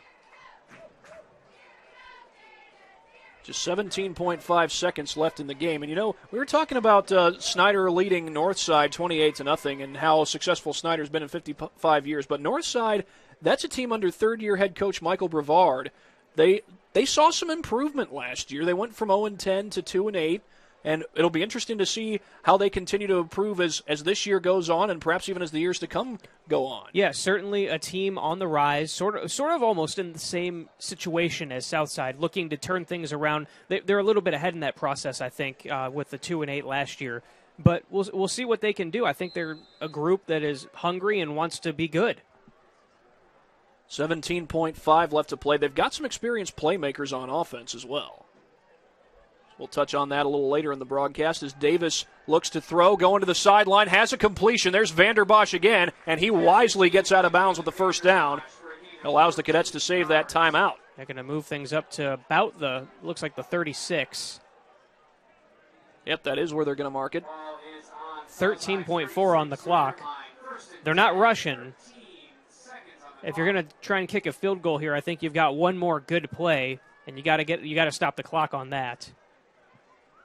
They got one timeout left, so they don't necessarily have to go to the sideline here, with as close as they are to field goal range. They'll operate from the pistol again. Davis looks to throw. Quick release. Got it complete, and Vanderbosch got bumped out of bounds. Clock stops with 10 seconds to go. Yeah, that only took 3 seconds off, and they moved things up to the 20, looks like 28 there. So maybe one more play now. There's a little bit of a quicker cadence there than the last two plays. What do you think the chances are that Davis takes a shot to the end zone? You know, I'm not sure because so far all my predictions have kind of been wrong. It doesn't hurt to take that chance, but if you're also trying to just get 3 on the board, it might be smart to just play it safe here and get another 5 to 10 yards or so. Davis takes the snap, gets some pressure, fires too high, and almost picked off. Jackson is frustrated with himself that he didn't catch that cleanly. Yeah, Dylan Jackson immediately put his hands up to his head. He couldn't believe it. And it leaves the Cadets with 5.7 seconds here. Probably just a little bit too far to try and kick a field goal here. Probably going to take another shot. Yeah, they're keeping the offense on the field here. A field goal from this distance would be 45 yards. And that's NFL range. I mean, you don't even see a lot of college kickers kicking 45-yard field goals. Well, you see that. I mean, where the line of scrimmage is the 45-yard line, you don't see him kicking in that situation. Oh, no, definitely but there's a timeout. That's the last timeout for Concordia. And we'll see if he decides to keep the offense on the field or bring the field goal unit on with 5.7 seconds left. In the meantime, we'll take a quick break here on SummitCitySports.com.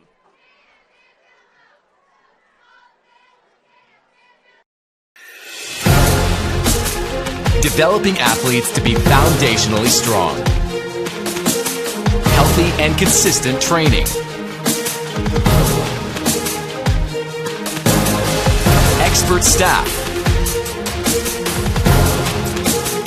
Long-term athletic development. Parkview Sports Medicine Performance. Any athlete, any age. Well, back here at Zollner Stadium on the campus of Concordia High School, 14-all is the score between Southside and Concordia as the Cadets look like they're leaving their offense on the field with 5.7 to go and no timeouts. Yep, Davis running back out there. See what Coach Tim Manigold drew up there.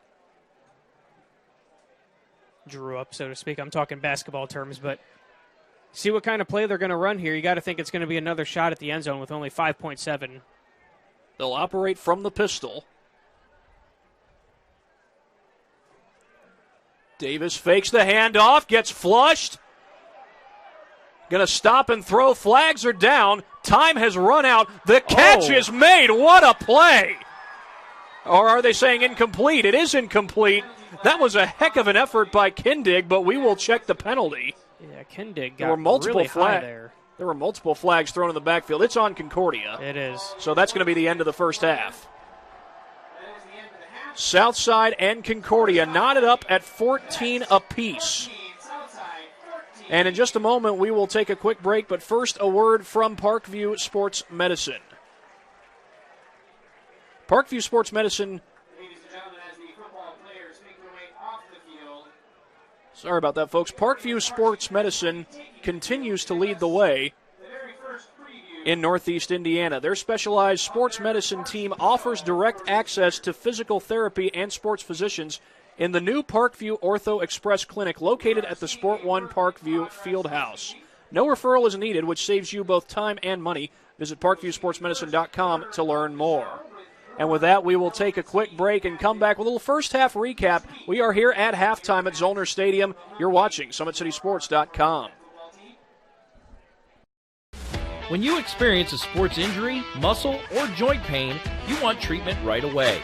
Parkview Ortho Express provides same-day orthopedic and sports injury care without referral or appointment, offering diagnostics, x-rays, the region's only body composition DEXA scan right inside of the Sport One Parkview Fieldhouse. Walk in Monday through Thursday, 7 to 7, Friday, 7 to 5, and Saturday, 8 to noon. For more information, go to parkviewsportsmedicine.com/orthoexpress.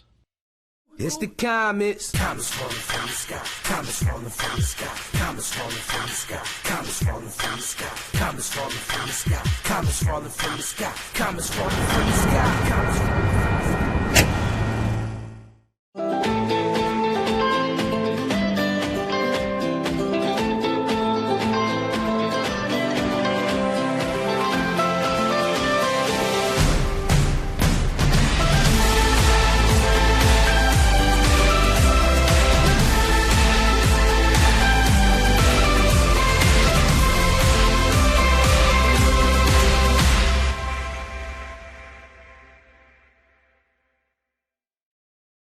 Concussions. They're a concern for parents of athletes in any sport. That's why Parkview Sports Medicine is leading the way with the area's first Concussion Clinic.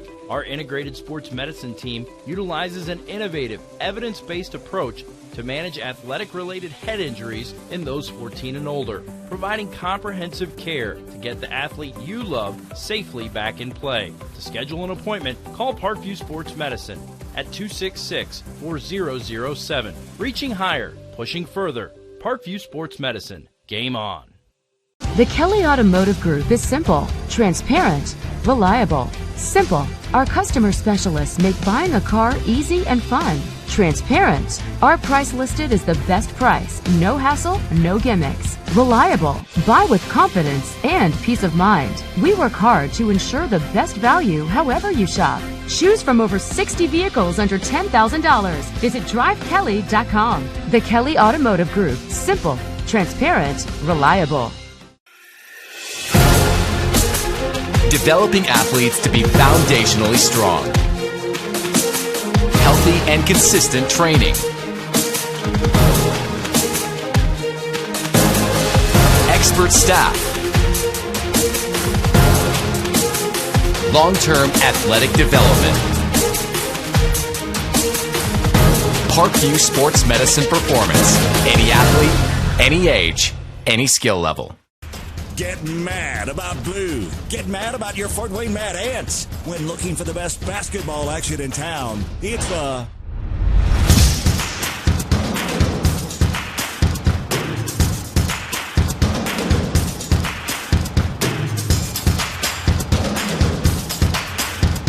Go to FortWayneMadAnts.com for the complete game schedule. See your Fort Wayne Mad Ants in action.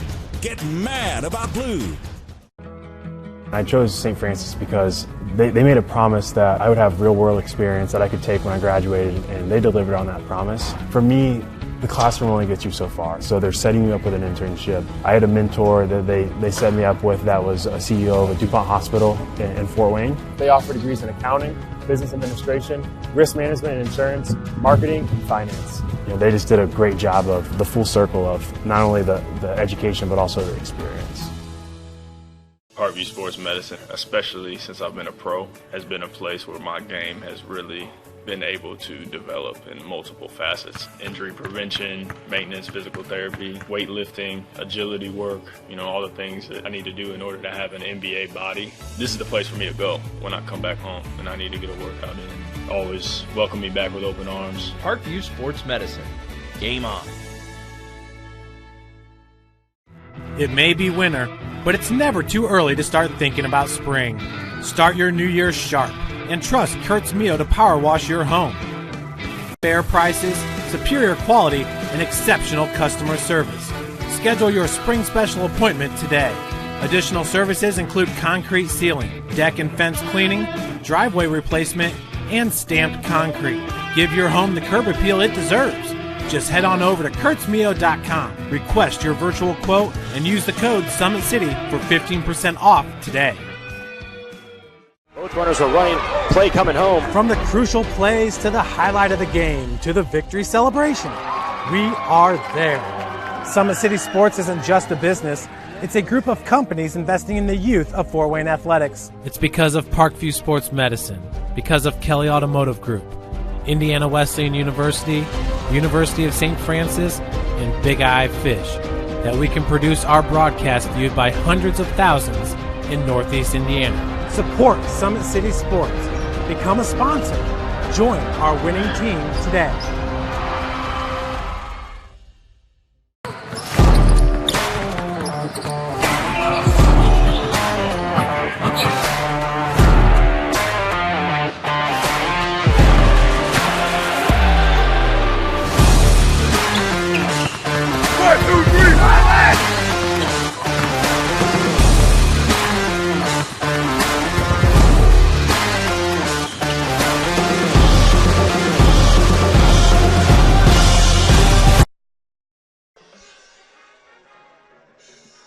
Welcome back, everybody. We are at halftime here at Zollner Stadium on the campus of Concordia University. Thad Goff along with Rex Smith, and here in just a moment we will get you a recap of the first half, but first, a word from our sponsors at Parkview Sports Medicine.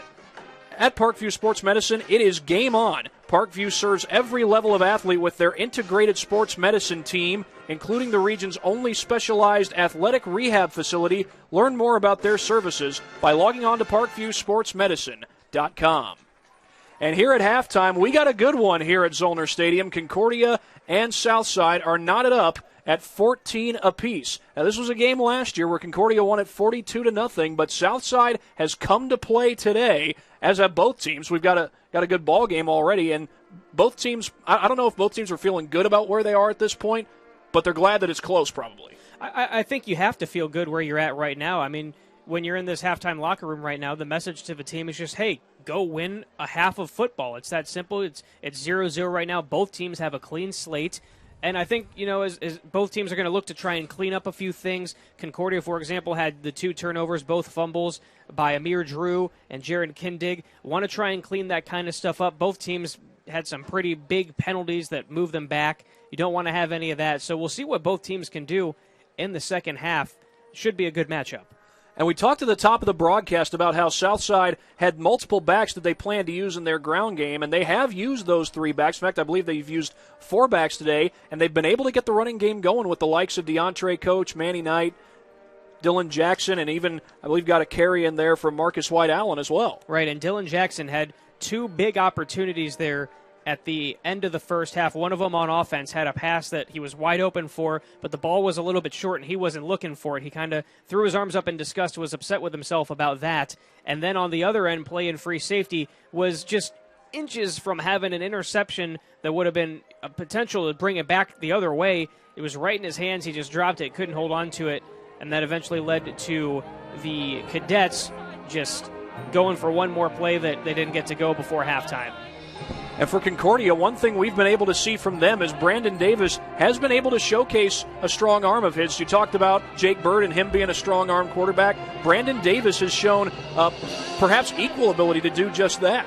Not only the strong arm, I really like the touch he puts on the ball. He had the one touchdown to Vanderbosch over in the right corner. It was a gorgeous ball that he threw, had a perfect spiral on it, and he put it right where only the receiver could catch it, and I think that's essential for quarterbacks to have that trait.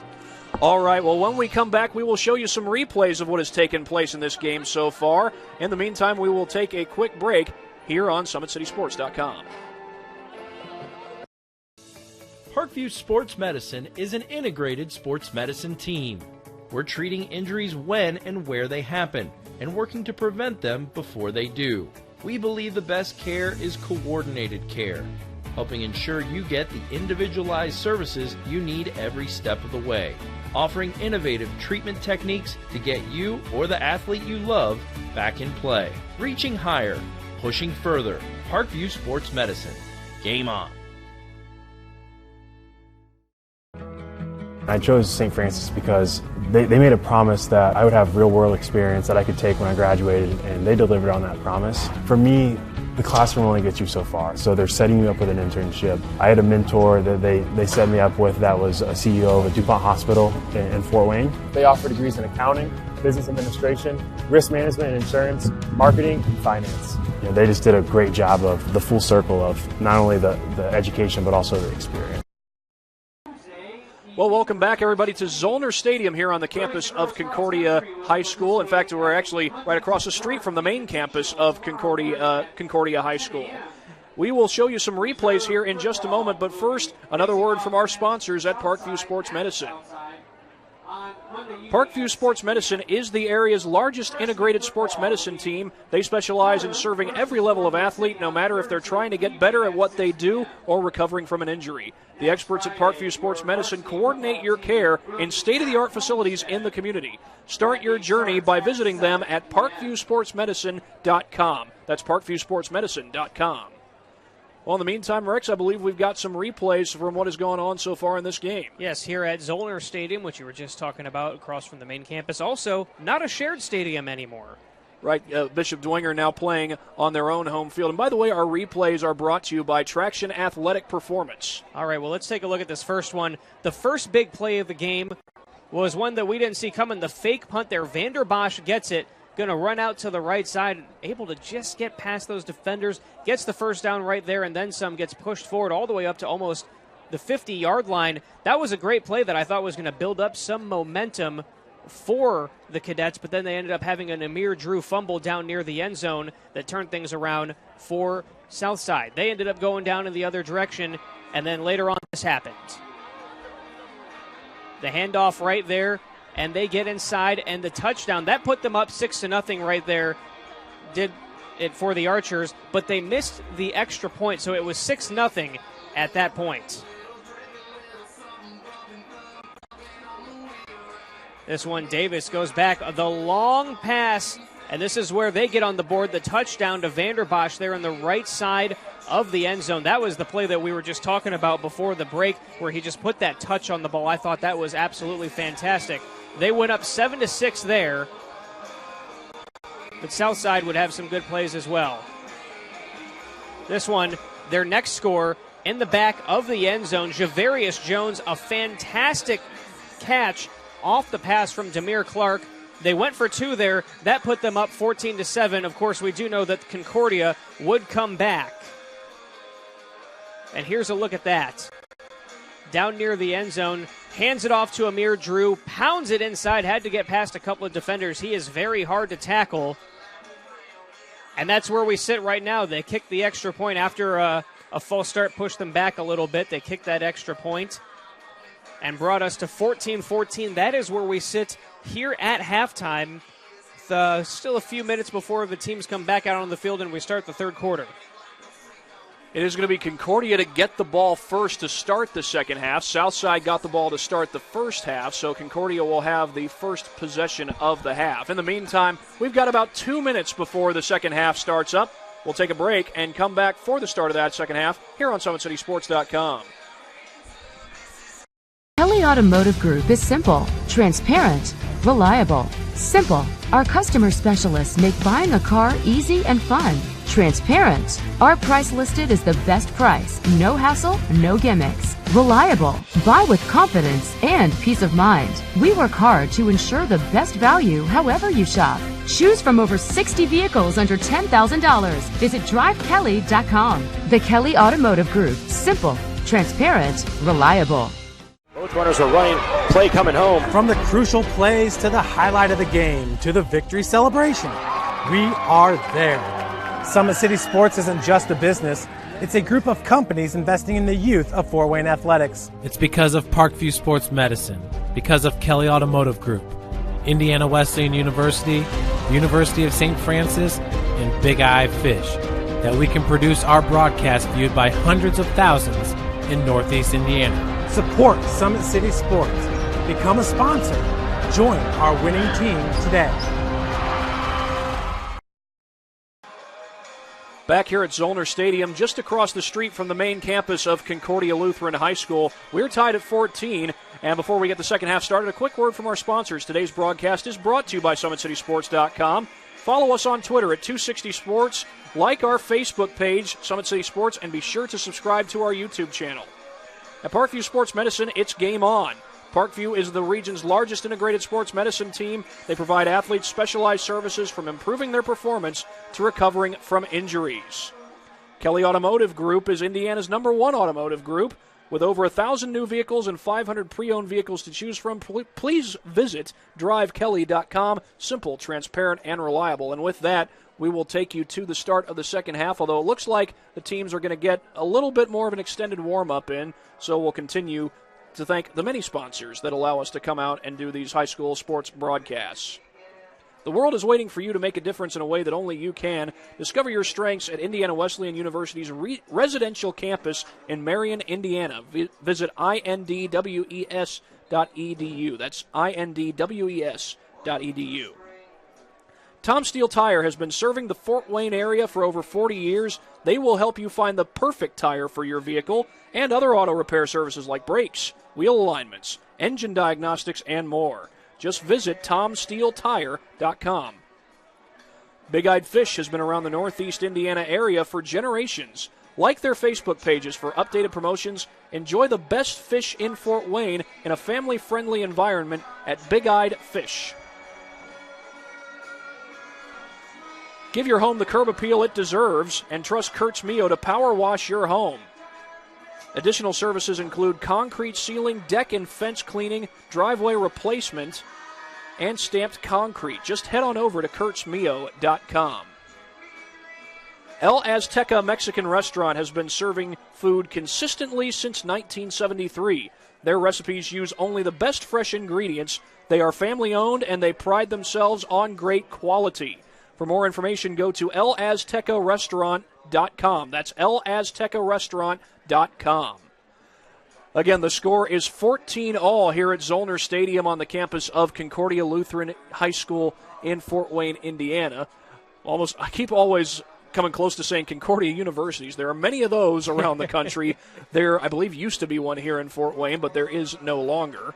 But anyway, Concordia and Southside tied at 14, but a good game so far. We've seen quite a bit of balance from Concordia. We've seen a lot of good running from Southside, but I'll tell you one thing.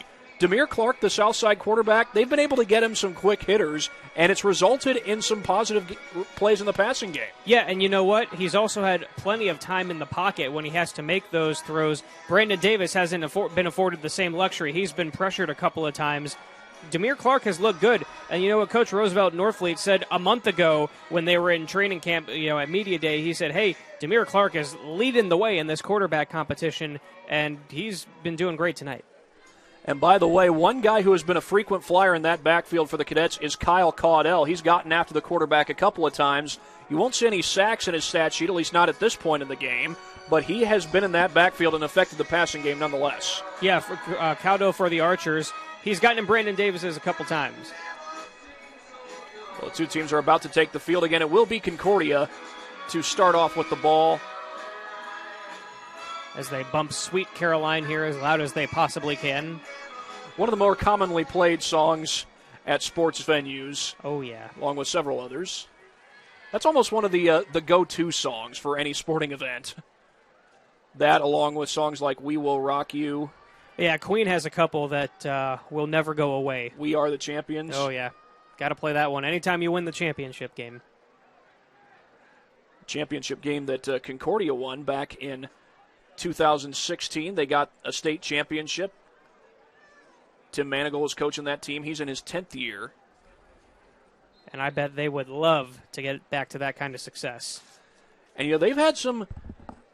They've seen some kind of increased success in recent years. They'll have seasons where they go 5-6 like they did last year, and then a couple years later they're finishing the season at 12-2 or somewhere around there. They certainly have. They're just in such a tough conference. I mean, the SAC has so many talented teams. And, of course, I mean, we talk about, like, Bishop Dwenger. I mean, talk about the success they've had. It's tough to beat these teams. Yeah, they've last we heard, they were up 14-6, Dwenger was over Wayne. And Concordia will be going on the road next week to take on Homestead. And Homestead has plenty of playmakers that, I don't know about you, but I'm certainly looking forward to see those guys in addition to the playmakers Concordia has. I certainly am. And, of course, their quarterback, Mr. Basketball Superstar as well. They're just very talented and looking like they're going to take care of Northrop tonight. Talking about Luke Goodie, that is, a junior yes. starting quarterback. He had been splitting the starting job with Jake Archibald last year, but and it was looking like they were going to do that this year. But Chad Zolman informed me recently that Goodie is the starter. Yeah, and he's big, he is tall, and he's strong. And he has a great three-point shot. He's got a heck of a three-point shot. I got to see him at one point during the high school basketball season last year. Going to be another short kick, fielded at the 20-yard line. That's Cam Johnson on the return with room to run.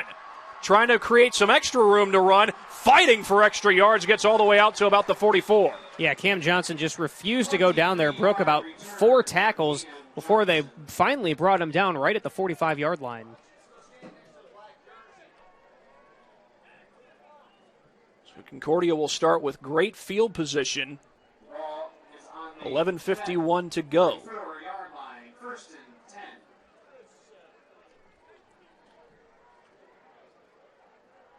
Brandon Davis will line up in the shotgun with 2 wide receivers to either side of the field. We'll see what kind of drive they can orchestrate here coming out of the half. Here comes a blitz. Handoff is to Drew, and he's dragged down from behind. I think that was Knight who got him. Nope. Max Burney came up out of that pile. I think he might have been there. With the blitz coming, though, good to get just a positive yard out of that. Going to be 2nd down and 9 after the play. As the sun has already begun to set here in Fort Wayne, Indiana. Gorgeous night. Absolutely great football weather. Had so many weeks last year where it was raining on Friday nights. This is great to see. Incomplete. That, I think, was batted away at the last second. Yeah, it was trying to hit Vanderbosch there. It was a near interception there by DeAndre Coach. 3rd and 9. Well, Concordia came very close to going 3 and out on their first possession of this game, but the fake punt allowed them to extend that possession.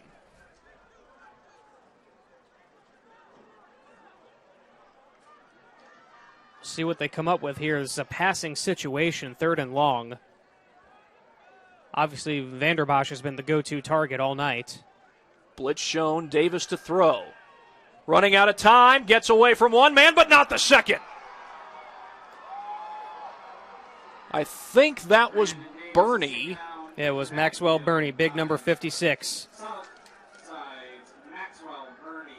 Max Burney, the senior tackle/defensive end, and that'll force a punt from Carroll on their opening possession and give Southside a chance to perhaps take the lead. Davis had a beautiful spin move there. I thought he was going to break a tackle and get out to the outside. Could not do so.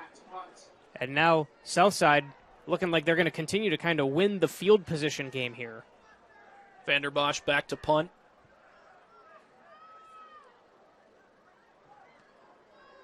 Kind of an angled punt toward the sideline. Takes a Concordia bounce, and it will be down at about the 26, maybe the 27-yard line. A 31-yard kick by Vanderbosch with no return. Pretty good kick there. We're able to flip the field, so not great field position here for Southside. Thought maybe if they could field that, they'd be able to get closer up to midfield, but not the case. Well, they've shown the ability to move the ball, especially in the running game. Getting some short plays on those first down situations and moving the chains pretty consistently. That's what Southside has been able to do, and that's what a lot of these teams that run the wing T typically like to do. Now, Southside's offense, it's not strictly wing T, but it has variations of it. I'd like to see if they could find a way. He's not on the field right now, but to get Manny Knight more involved this half. Have several backs that they use in their ground game as a late handoff off the right side. And that goes for about 3 on the play. 3 yards on that carry, and it brings up 2nd down and 7. 2nd and 7.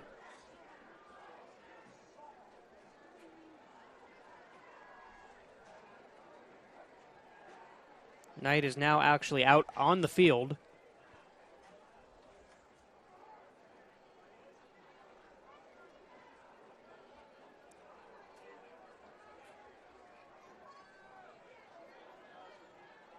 Javarius Jones on the near side, out far. Handoff is to Knight. Yeah, he's dragged down behind the line, a loss of about 5 on the play for Manny Knight. Negative play there for the Arches. It's going to bring up 3rd and 11, way back at the 25-yard line. But Concordia went 3 and out on their first possession of this second half. So now the Archers face 3rd and long. We'll see if Concordia will dial up the pressure just as the Archers did, try and affect Clark here. Clark will operate from the shotgun here with twin wide receivers to the near side. He fakes the handoff, gets a block. Will he take off and run? He will, but he doesn't get anything out of it. Dragged back behind the line. I think Isaiah Rusher might have gotten in there for Concordia.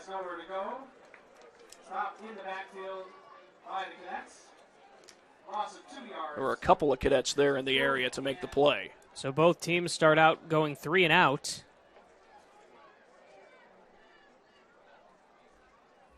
Concordia going to get the ball back here.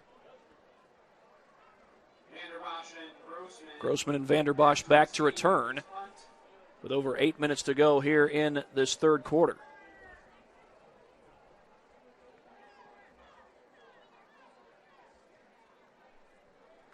Get a little pressure, a low punt, and both Vanderbosch and Grossman will just let it roll.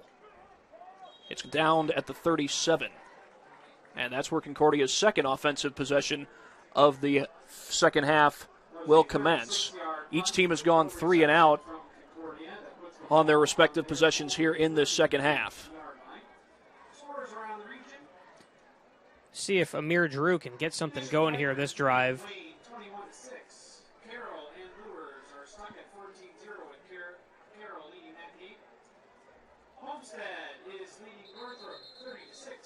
Just got word that Homestead is leading Northrop 30-6, along with a couple of other scores that we'll get you updated on as we go on. Sounded like Snyder's up 31-0. Yeah, that Northrop team, they've got a lot of talent in their own right, especially in the running game with guys like Jeremiah Green, Demarius Cowan. Certainly. Fake handoff. Now they go with the end around, but that is read brilliantly, but a broken tackle. The second tackle not broken. A couple of guys there to take down Grossman. Jalen Lattimore That's in really on the tackle. The first time they've tried to get Grossman really involved in the offense. He's been out there to return punts. Haven't really seen any balls thrown his way tonight. Kindig's gotten a couple of targets, but a lot of it's been Vanderbosch and Drew. Grossman, he was the second leading receiver for the Cadets a year ago, had over 800 yards. The leading receiver, of course, was Kamari Anderson-Drew.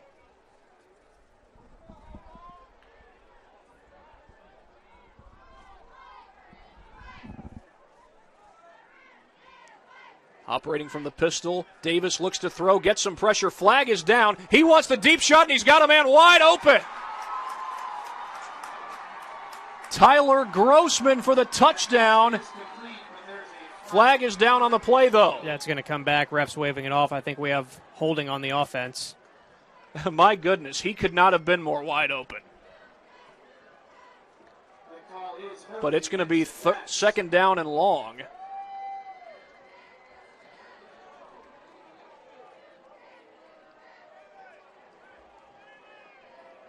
So instead of a 65-yard touchdown, they're instead going to go back 10 yards. That's a tough break.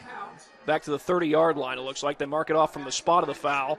No, they're marking it off from the 30. So it's going to go all the way back to the 20-yard line. And that's going to make it 2nd down and 28.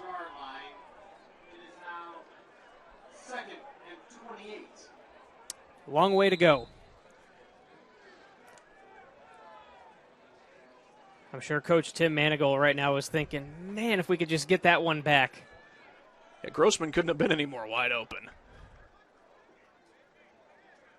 They hand it off, and Drew is dropped in the backfield with flags down all around him. White shirts all around him, but a flag thrown from behind the line. Yeah, more laundry on the field here. And we talked during halftime about how both teams kind of want to try and clean up the penalties. But another one against the Cadets here. They're moving the wrong direction. A drive where they started from their own 38-yard line, and now they're going all the way back to,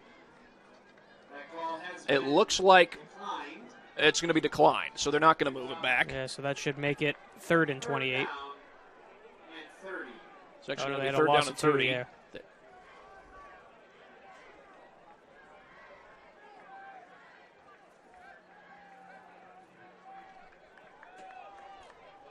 Well, if you're the Cadets, not the way you wanted to start this half.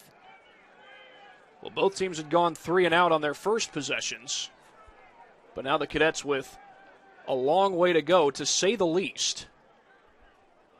This is NFL blitz down and distance, 3rd and 30. Did you ever play that game? I did not. They fake the handoff. Davis running out of time, trying to escape. He can't. Number 22, Daquan Reed.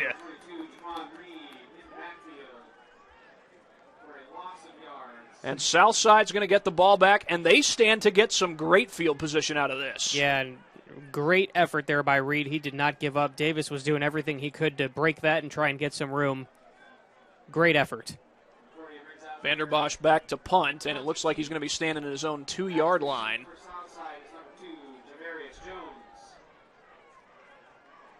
Tied at 14. It's been this way since halftime. It's actually been this way since about a minute 20 to go in the first half. High snap, but Vanderbosch able to corral it. He boots it away. But it takes a south side bounce across the 40-yard line, and the Cadets down it almost immediately. You can't ask for a better situation than this if you're Southside. This is great field position. They'll start from the 38-yard line in Concordia territory. That's about where they started their second possession of the game, and that was the possession where Dylan Jackson returned a fumble to the 38-yard line, and a few plays later, DeAndre Coach punched it in for 6. I'll tell you what, this Southside team has been impressive. Southside defense has gotten consistent pressure, and now the offense looks to work with the great field position they've been given. And dropped in the backfield, that's Knight. A couple of defenders, he got slammed to the ground. And that is number 16, Cooper Harris, the junior linebacker who came in to clean it up. Yeah, that was a tough hit. You heard some in the crowd go, ooh, that one hurt. It's a 5-yard loss. A big response from this Concordia defense on the first play from scrimmage.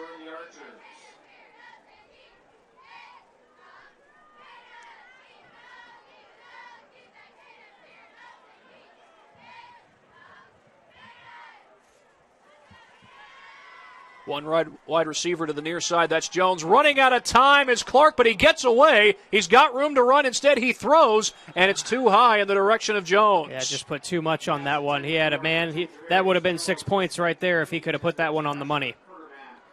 Now 3rd and 15 coming up.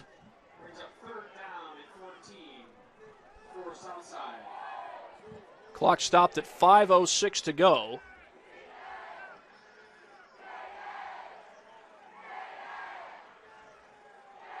And if Southside could get in the end zone here, I mean, that would really put the pressure on the Cadets.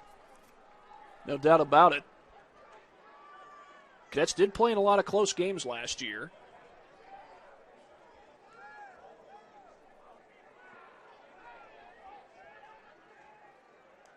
They motion Knight, fake the handoff. Clark rolling out, throwing downfield, incomplete in the direction of Devontae Alford. It was too strong for him. Yeah, he had Alford there in the area as well as Javante Malone.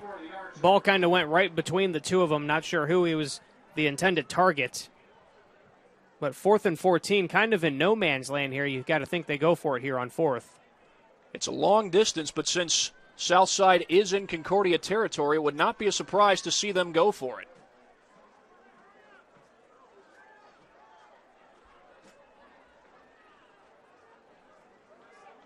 And they're going to punt instead. Maybe we'll see a fake here. I believe that's Trevor Hapner back to punt it away.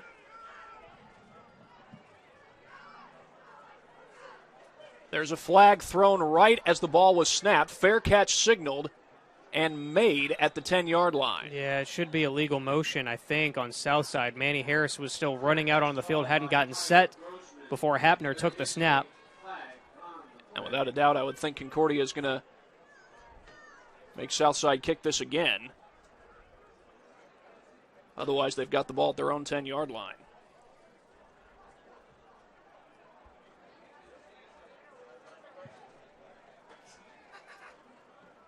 Refs are trying to sort things out here. And they'll continue to discuss it. I think the referee just wants to know what Tim Manigal wants to do. Does he want to back him up 5 yards and make him kick again, or decline the penalty and take the ball? If he does that, the Cadets are starting from the 10-yard line. Still having a discussion here. Looks like we will kick again.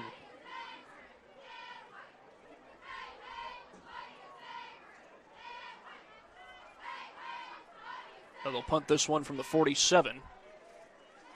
That penalty is against Southside. They will be re-kicking. As again, Vanderbosch and Grossman wait again at their own 10-yard line.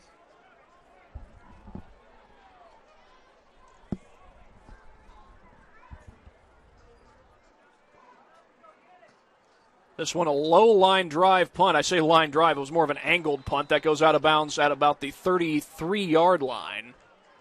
So the decision to make them punt it again pays off for Concordia. Yeah, very beneficial for them. I mean, that's probably going to move them up about 20 yards here. Looks like they're going to mark this at about the 34.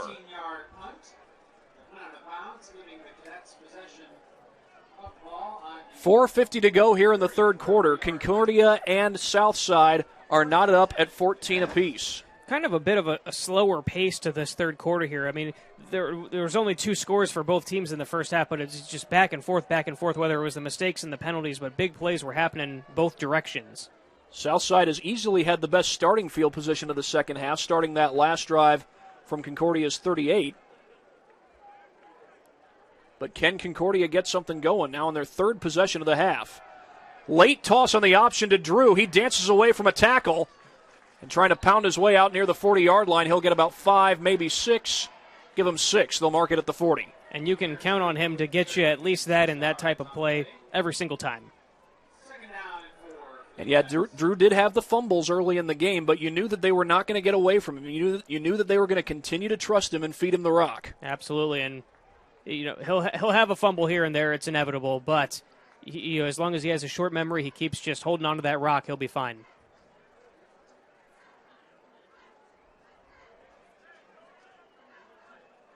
Operating from the pistol here on 2nd and 4.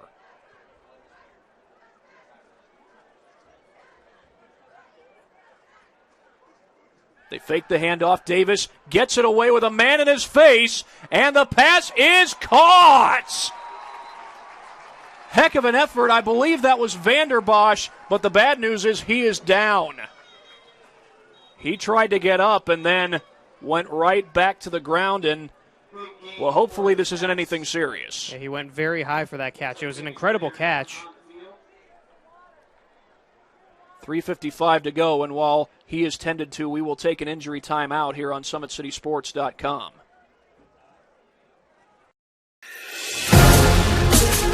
Developing athletes to be foundationally strong.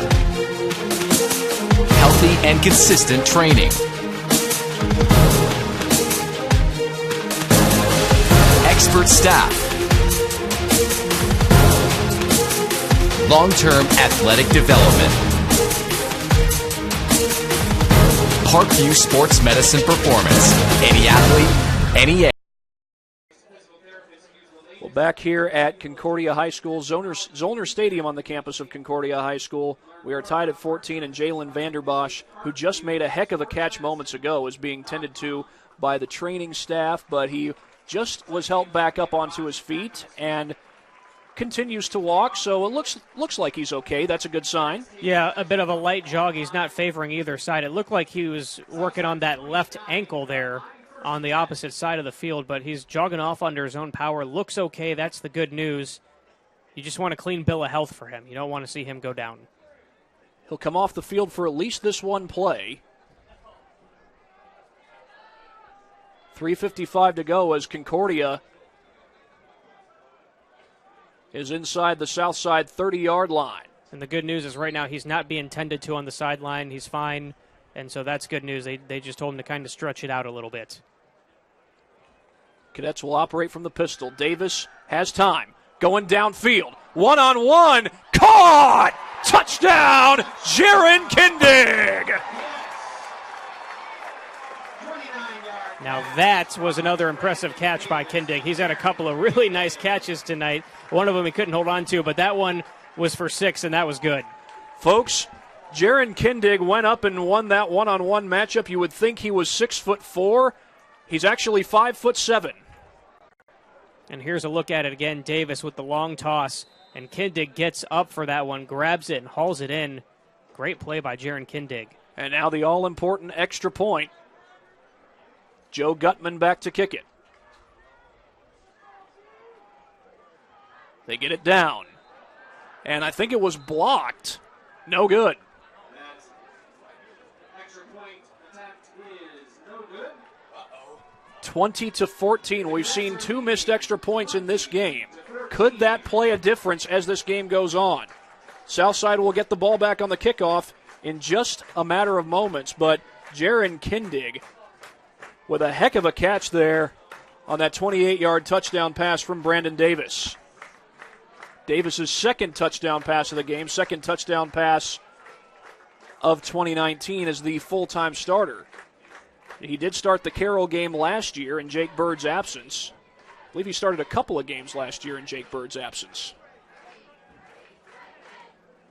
This Concordia team went 5-6 a year ago, but they've had success under head coach Tim Manigal. They went to state, and they actually won state in 2016. Right. And again, Coach Manigal, we talked about this in the open, they really felt like they kind of just did not respect their opponent. And Belmont in the sectional semis last year, they let one get away. They feel like and it's no disrespect to Belmont. They played a great game. It was terrible conditions, but they felt for them personally, they let one get away, and they don't want to make that mistake again this year.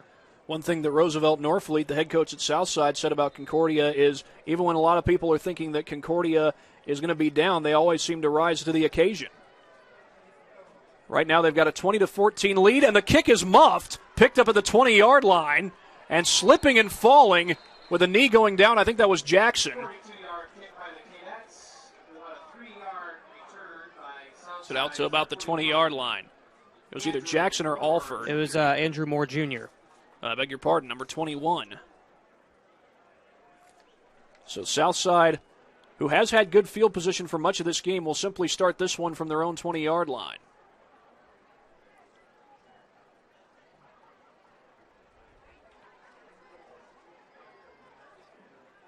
Now the question for Southside is, how does a team like this respond? A team that hasn't seen the success, we keep going back to it.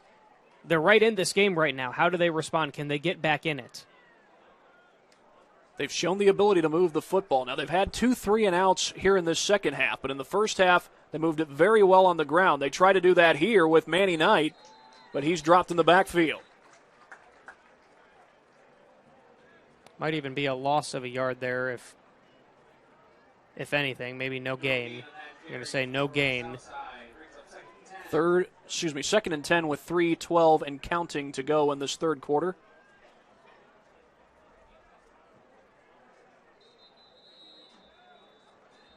And whistles blow. We got an official's timeout.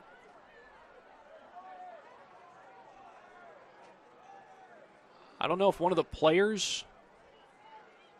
Yeah, it looks like someone's being tended to. A trainer came running out on the field to Southside Archer. Well, with that, we will take an injury timeout here on SummitCitySports.com.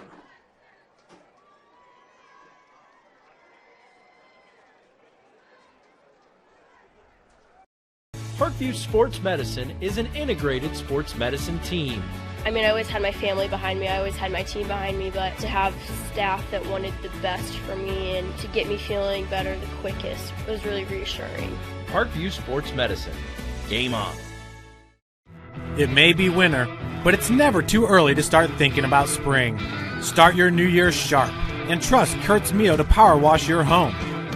Fair prices, superior quality, and exceptional customer service. Schedule your spring special appointment today.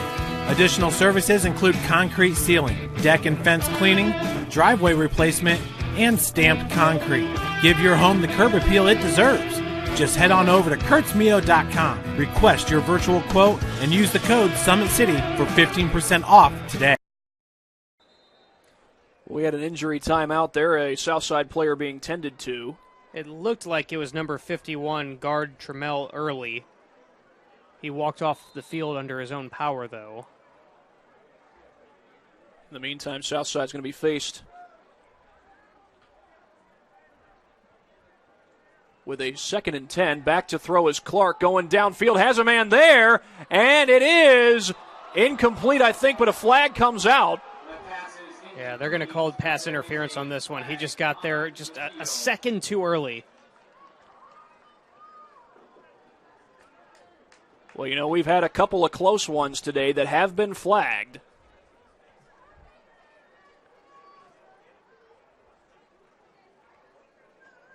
And yes, it is pass interference against Concordia. I think that was Vanderbosch on the coverage, if I'm not mistaken. Vanderbosch, a very talented wide receiver and defensive back. And punter and punt returner and does just about everything. Yep. So this is going to move Southside further down the field here. That's the first down of the second half for Southside. Went 3 and out on their first 2 possessions. They'll run it here on first down. That's Jackson trying to break a couple of tackles. Did he fumble the ball? No, he goes down. It's a gain of about 4. Yeah, Jackson stayed on his feet there, though. It looked like he kind of ran backwards with it, losing a yard there because he didn't have the forward progress when he runs backwards. I'd say he did fumble the ball, but he got it back. So it's 2nd down and 5 for the Archers.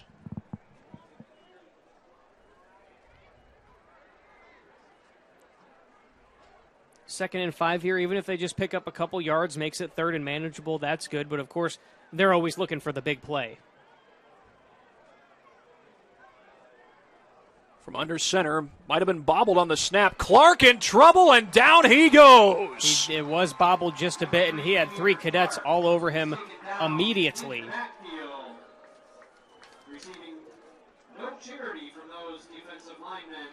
One of them, Jacob Correll, was in there right away. Dontrell Johnson got in there as well. Those 3 cadets there to make the tackle, make it 3rd and 13. It was right after the 5-yard gain moments ago. So now the opposite of getting into 3rd and manageable. Now they're in 3rd and long. An obvious passing play here. Clark will operate from the shotgun. Play clock is down to 3. They get it off in time. Fake the handoff to Jackson. Clark throws on the run, incomplete. And Tim Manigal pointing out that he thinks there should have been a flag for offensive pass interference. Yeah, he might have an argument there. Hapner looked like he got a hold of the defender. Yeah, he looked like Dontrell Johnson. Dontrell Johnson looked like he ran the route of the receiver there. He was right there to get it, but Hapner was right behind him and kind of grabbed him early. No call, though. It's going to be 4th down, so Concordia will get the ball back.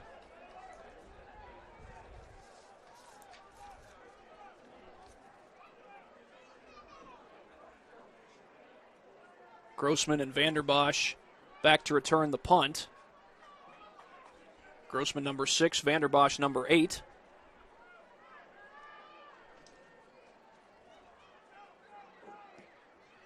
Hapner with a wobbling kick. And Manigal signaling to everybody, get away. Don't even touch it, and they don't.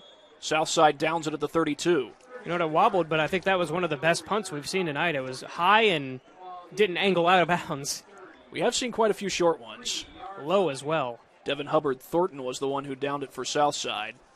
And Concordia will start this drive from their own 33-yard line, up a touchdown, with 1 minute 2 seconds to go here in the third quarter. Right now, if you're Southside, you claim your strength is your defense. You cannot let Concordia put up another touchdown on you because I think that might seal this game.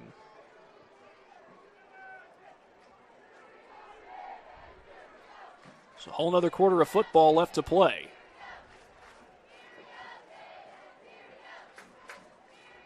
Davis, toss on the option to Drew, gets a block down the sideline, and there he goes. Upended across the 45-yard line, and I think he's got enough for the first down. The only way he's short of the first down is if he stepped out. And Amir Drew was basically just flipped onto his back and got up like it was nothing. He's definitely a strong kid. Mark the ball at the 45-yard line in Concordia territory. 55 seconds to go here in this third quarter.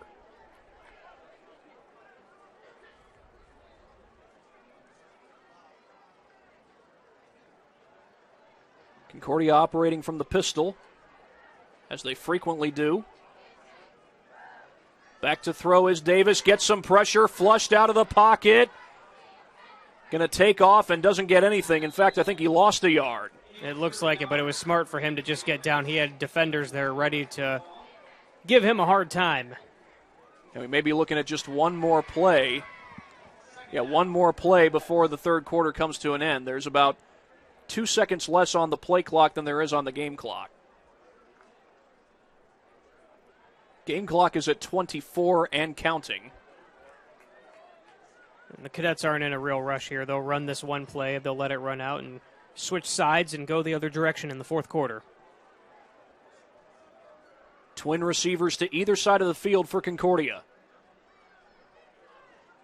Play clock at 4. Davis given time.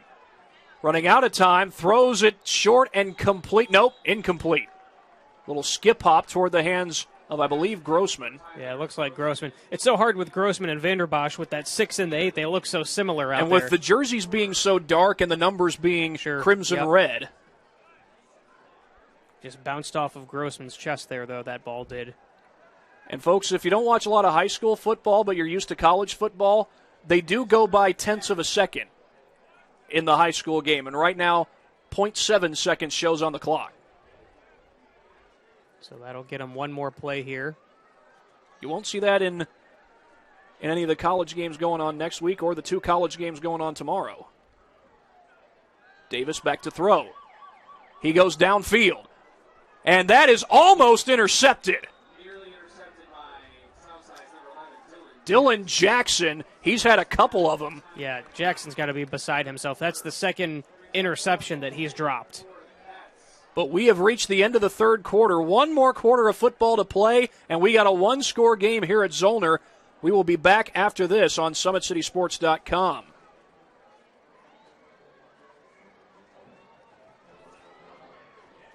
Kelly Automotive Group is simple, transparent, reliable. Simple. Our customer specialists make buying a car easy and fun. Transparent. Our price listed is the best price. No hassle, no gimmicks. Reliable. Buy with confidence and peace of mind. We work hard to ensure the best value however you shop. Choose from over 60 vehicles under $10,000. Visit drivekelly.com. The Kelly Automotive Group. Simple, transparent, reliable. Both runners are running, play coming home. From the crucial plays to the highlight of the game to the victory celebration, we are there. Summit City Sports isn't just a business. It's a group of companies investing in the youth of Fort Wayne athletics. It's because of Parkview Sports Medicine, because of Kelly Automotive Group, Indiana Wesleyan University, University of St. Francis, and Big Eye Fish, that we can produce our broadcast viewed by hundreds of thousands in Northeast Indiana. Support Summit City Sports. Become a sponsor. Join our winning team today. One more quarter of football to go. Concordia leads Southside 20-14. Now, Concordia did have a missed extra point after their touchdown of the third quarter, a touchdown catch by Jaron Kindig. And here they are punting away. We'll see if that missed extra point plays any difference in this fourth quarter. Another short one, but it takes a Concordia bounce. That came very close to touching a Southside player. Now it's picked up, and now the ball does come out, and Concordia's got it. What a sequence of events that was. I think that was Jackson who picked the ball up, and I think that was just for safekeeping. He thought his teammate might have touched it. But Concordia gets the ball back on the fumble. Kind of hard to tell who picked the ball up for the Cadets. It looked like number 40, Matt Goglin, was the one who got it. And it's going to be 1st and 10 from the 15. Concordia starts this possession in the red zone. Here's another look at it here. Ball goes loose right there, and it is 40 who's able to pick it up and is swarmed by his teammates to celebrate. Cadets have a chance here. They'll operate from the pistol here with Drew behind Davis.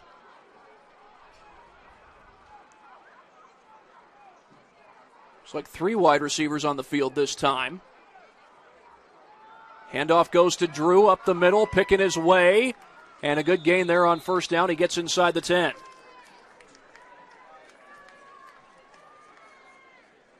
I'm sure Amir Drew would love to get his second touchdown of the night. Scored one from 2 yards out just about a minute and 20 seconds before halftime. That tied the game at 14 apiece.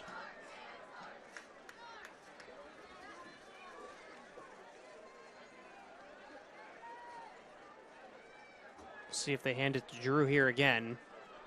It's going to be second down and about 4. Davis rolls, running out of time, throws short, and I think that was behind the intended receiver, Vanderbosch.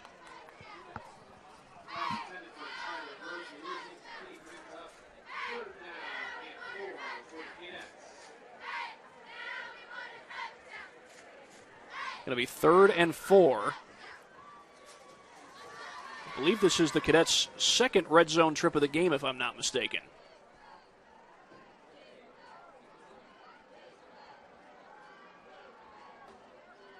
Their first one was the drive toward the end of the second quarter when Drew punched it in for 6.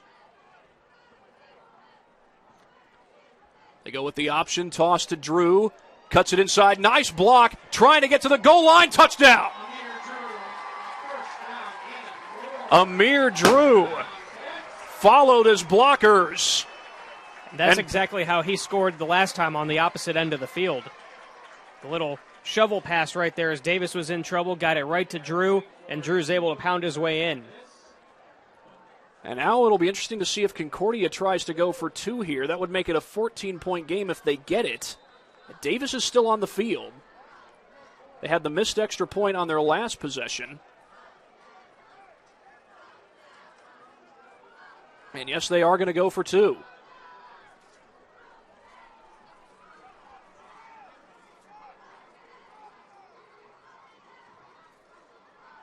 Davis wants to throw, now does so at the last second. It's caught! Back corner, and it's good. He got down in bounds. I think that was Vanderbosch. Nope, Tyler Grossman. 28-14, the Cadets lead it. After the touchdown by Drew and the 2-point conversion pass to Grossman. Great sequence there for the Cadets, and that right there might have put this game out of reach for Southside. Puts them up by 2 scores. Smart move there to go for 2, make it a 2-touchdown lead. 10:52 in the game. We'll see if Southside can mount a pretty good comeback here. Well, in just a second, we'll get you the replay of that last touchdown, brought to you by Traction Athletic Performance. Yeah, here it is once again. Just a little bobble, and then shovels it over to Drew, and he just slides his way right in there, makes it into the end zone. And he's a load. He is tough to handle in the open field like that. Tough to tackle, really. Amir Drew weighing in at 180 pounds. He's 5'10", a junior. As Southside prepares to get the ball back. Bounding ball toward the 15. They got to pick it up. They eventually do, I think. You forget sometimes that's a live football on those kickoffs. It doesn't have to be touched for it to be live. Yeah, that was a dangerous play there, but Southside will hold on to it. And Southside, they've been leaning heavily on the running game. Now, they've been able to get some quick hitters for Damir Clark to get involved in the passing game. You wonder if we might see more of that as this game goes on. The one thing I've noticed here in the third quarter is that the Concordia defense has mounted the pressure. Clark hasn't had the same amount of time and space in the pocket that he had in the first half. Not as much room to operate. This will be 1st and 10 from the 19-yard line, it looks like. Clark, I believe, is alone in the backfield. Yep, he's in the shotgun waiting for the snap. Bit of a high snap. Thrown across the middle. Dangerous pass, nearly picked off. And there was that pressure once again. With the coverage there was Cam Vanderbosch. Yep, the other Vanderbosch, the junior, Cam, was out there in the coverage that time. Cam's a junior. Jalen is a senior. If I'm not mistaken, Jalen transferred to Concordia from Carroll, but meanwhile we've got a player down, and I believe that's Javarius Jones for Southside. And so while he is down and tended to, we will take a break here on SummitCitySports.com.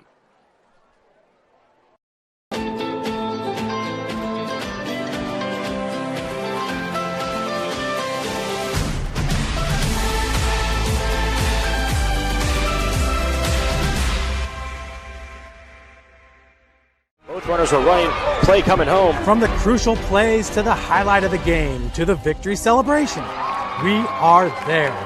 Summit City Sports isn't just a business, it's a group of companies investing in the youth of Fort Wayne athletics. It's because of Parkview Sports Medicine, because of Kelly Automotive Group, Indiana Wesleyan University, University of St. Francis, and Big Eye Fish, that we can produce our broadcast viewed by hundreds of thousands in Northeast Indiana. Support Summit City Sports. Become a sponsor. Join our winning team today. 28-14, Concordia with the lead over Southside, but meanwhile, Javarius Jones being tended to by the Southside training staff. I believe he went down on that last pass just a moment ago. He had Cam Vanderbosch covering him all the way. Now he's helped to his feet and does hobble a little bit, walking under his own power. Looks like he's just trying to work it out there. Jones does have a touchdown in this game, had an incredible catch in the back of the end zone in the first half. He'll step off the field and get looked at by the trainers, but good news, all the players that have gone down so far tonight have been able to get up, walk off under their own power, and return. That's the best part of it all. We had that with Jalen Vanderbosch earlier in the game. He was able to walk off the field under his own power. You never want to see these kids deal with injuries. I mean, you know, they live for these Friday nights, first game of the season. You want to see them have nice long seasons. Operating from the shotgun is Clark on 2nd and 10. High snap. He corrals it. Has to get away the screen quickly, and he does. DeAndre Coach, I believe, was the one who caught that screen. Yep, that is Coach. Nope. I think it was Manny Knight, actually. Was Manny Knight, and forward progress should get him a couple yards here. Well, that looked like it was about to be a broken play, but Clark able to stay with it. Going to make it 3rd and 7.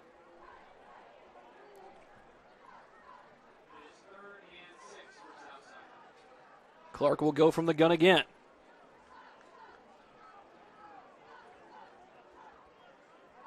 Knight goes in motion. They fake to him. Clark going to the sideline through the hands of Knight and incomplete. And there was another player for Southside who had a chance at it on that far side. That might have been Marcus White Allen. And it's going to be 4th and 6. Still too much time on the clock here if you're Southside to try and go for it on 4th down here. Got to punt it away at this point of the field. Vander Bosch and Grossman going back to return the punt from Trevor Hapner.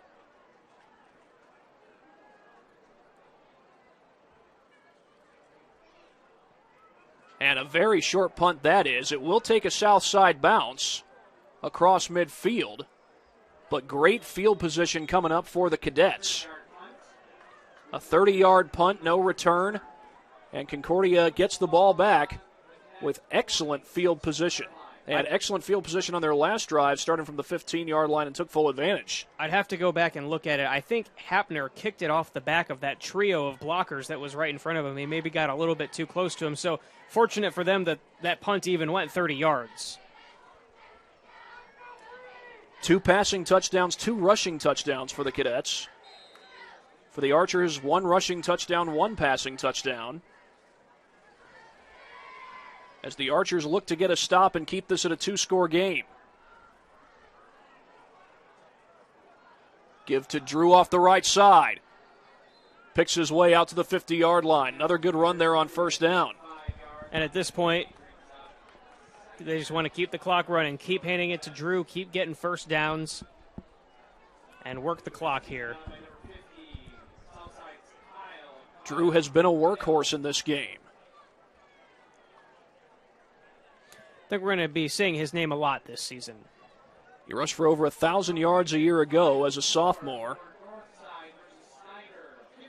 You got to imagine as a junior he's going to go for more. Just got word that Snyder defeated Northside, I believe 51-0 was the final there. Straight up the middle goes Drew, now bounces to the outside and moves the chains, still going. Following a blocker out in front, gets out to about the 36. Another good run by Amir Drew. That's what I'm talking about there. Just keep handing it to him. Keep handing it to him. Let him do that. He has the ability to do it.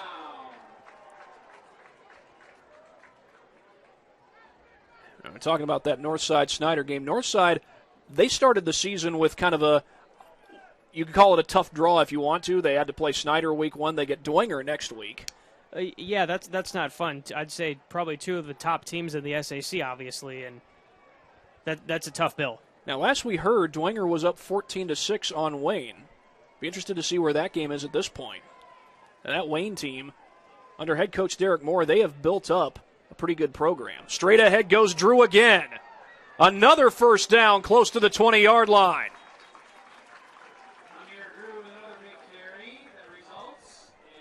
As Concordia continues to chew up both yardage and time. And that is the smart play by them, that's for sure. They mark the ball at the 22-yard line. Just checked on our Summit City Sports Facebook page. That is a final of Dwenger 41, Wayne 6. Whew. So Dwenger did some work there in the second half, that's for sure. No doubt about that. Like I said, that was at 14-6 before. Here's Drew breaking a tackle, and there he goes. Flag is down. Drew gets inside the 15. We'll see if the play stands.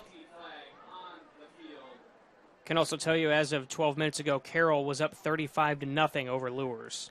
That would be that's a heck of a game for Carroll. Absolutely. Now, that's a team that they only won 3 games last year, but they've been a consistent winning program under head coach Doug Dinan. 7 winning seasons in the 10 seasons that he's coached there, this being his 10th season. Doug Dinan was an assistant coach at Snyder before becoming the head coach at Carroll. He will go back to Snyder next week to face off against the Panthers. A little bit of a reunion. Yeah, I believe he and Kurt Tippmann were on the same staff when Tippmann was an assistant at Snyder under Russ Isaacs. Tippmann, of course, is the successor to Russ Isaacs. He's now in his 11th season as the head coach at Snyder. He's a Snyder alum as well. Back to throw is Davis going downfield one-on-one. Tipped in the air and incomplete. That was number 5 for Southside, Javante Malone. And I think it went off of Malone's helmet there.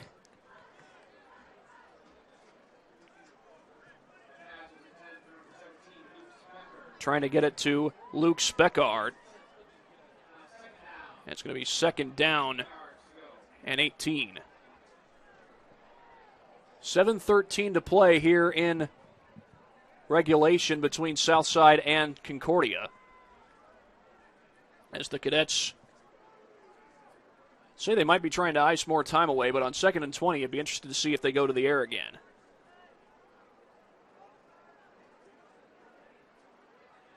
Looking to throw the lateral. That one's dropped. I think that was a backward pass. It's recovered by Concordia. That was, I think that's number 5, Jaden Parnan. Haven't called his name a whole lot tonight. That was Parnan. He couldn't hold on to it, but it was that backwards pass. And if Coach could have picked up on it, he could have done something special for Southside. The only positive of that for Concordia is that allows some more time to tick off the clock. Yep, coming up on 6.5 now. They've really been moving it here in the fourth quarter.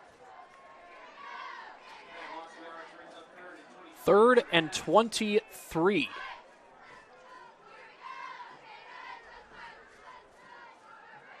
Blitz by the Archers. Davis going across the middle. Pass is caught. Broken tackle inside the 20 and down to about the 16. And that is nope, that's Grossman. Tyler Grossman, number 6. And a great play by Davis just to get it off because Daquan Reed was coming, and he was coming in hot. But Davis got the pass away before he could be tackled. And neither team has attempted a field goal in this game. This would be 4th and 7. Now that they got the sticks in place, the clock starts running again, and Concordia will take their time here. And Concordia will go for it. They're not going to bring out the field goal unit on this 4th down. 3 wide receivers to the bottom of your screen. Davis looks to throw. Across the middle, got his man, on target, touchdown! Jalen Vanderbosch.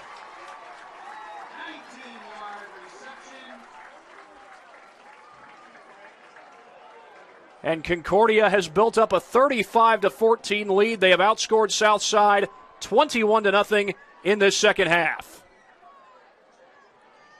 Good for Vanderbosch, too, going down with an injury earlier in the game to be able to come back, score another one there for Concordia. And the extra point coming up from Joe Gutman. They get it down, and that's no good. I think that was tipped at the line. Looked like it, but nonetheless, up 20 with 5.5 to go. They are sitting pretty at this point in the game. 34-14, Concordia leads Southside, and with that, we will be back after this on SummitCitySports.com. Parkview Sports Medicine is an integrated sports medicine team. I mean, I always had my family behind me. I always had my team behind me, but to have staff that wanted the best for me and to get me feeling better the quickest was really reassuring. Parkview Sports Medicine. Game on. It may be winter, but it's never too early to start thinking about spring. Start your new year sharp and trust Kurt's Mio to power wash your home. Fair prices, superior quality, and exceptional customer service. Schedule your spring special appointment today. Additional services include concrete sealing, deck and fence cleaning, driveway replacement, and stamped concrete. Give your home the curb appeal it deserves. Just head on over to kurtzmio.com, request your virtual quote, and use the code SummitCity for 15% off today. 34-14, Concordia leads Southside off the touchdown pass to Jalen Vanderbosch. I believe those from 19 yards out, and we'll take a look at the replay. But the kickoff is about to ensue. And there's the touchdown. Vanderbosch gets in, but meanwhile on the kickoff, it's Jackson returning it out to the 29-yard line. 44-yard kick is returned for 14 yards by Southside, Jackson. So now Southside with very little time to work with. They put together a good battle, particularly in the first half, getting up to they struck first, then made it 14-7 after Concordia took the lead.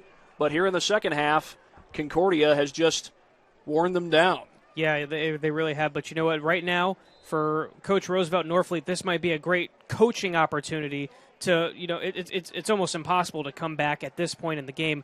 but to try and coach them into a situation where they can try and work the ball down the field, something perhaps they can take with them tonight and use down the line. Fumbled snap that Clark has to fall on.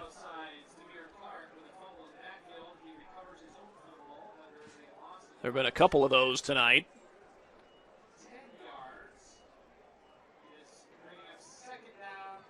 Going to bring up second down and about 20. 5:06 with the clock running here in the fourth quarter.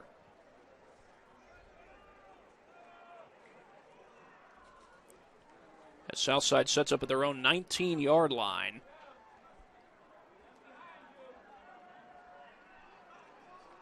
Clark rolling out, throws on the run, has a completion. Oh, no, it was dropped. Yeah, it looks like he dropped it, and that would have only got him right back to the original line of scrimmage. That was Javarius Jones, who was the intended receiver. Now it's going to bring up 3rd and 20. Going to need a big play here if they want to extend this drive. Southside's next game will be a home game against Northrop next week. Concordia goes on the road to take on Homestead. I believe that's where Rex and I will be. I believe that's the plan. I'm looking forward to it. Should be a heck of a matchup. It should be. I'd like to see what Luke Goodie has in person. I haven't had a chance to see him play in person. Rolling out is Clark. Chased. Got the pass off, I think. Flag is down, though. This might be a gift to Southside. This might be some sort of personal foul, roughing the passer type situation.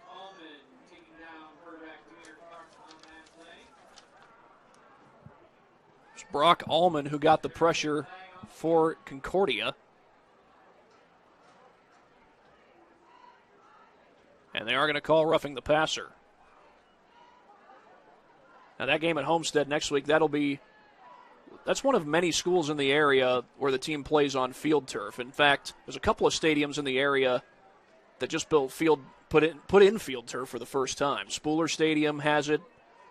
Shields Field, which is now the home to Bishop Dwenger football, has field turf. Shields Field has been home to other sports such as track and field, but Bishop Dwenger had been playing here at Zollner up until this year.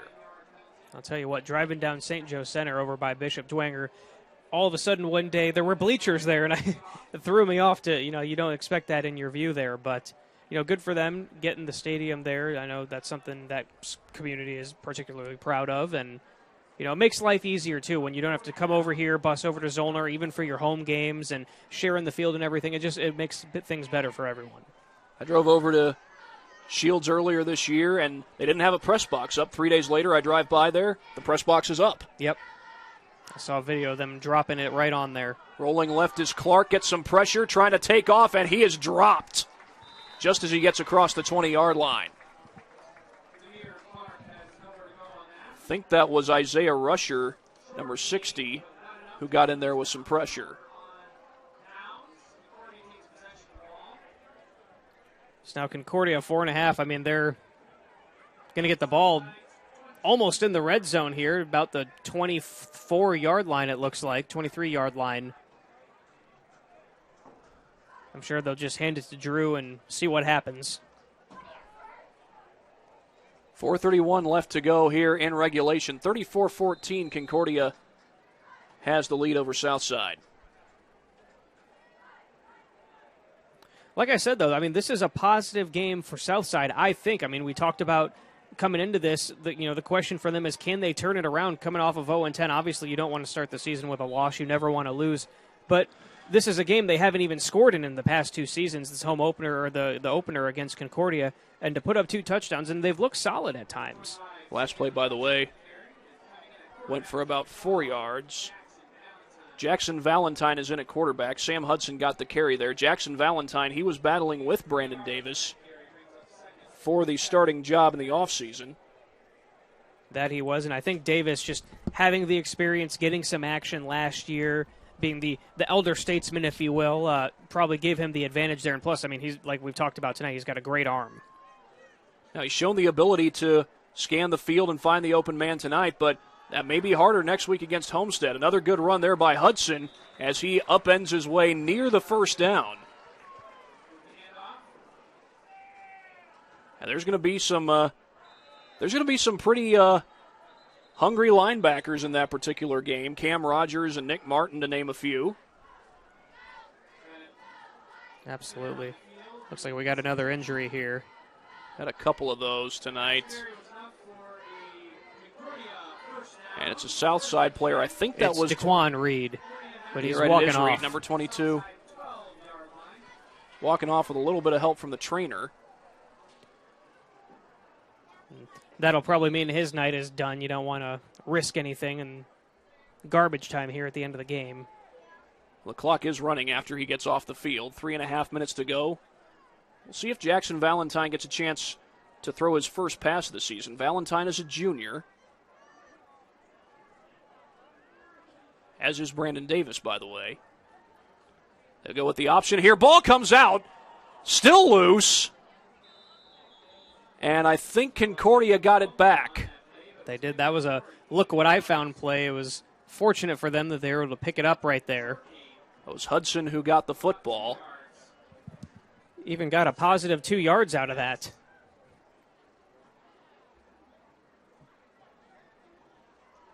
It'll be 2nd down and 8 coming up for the Cadets.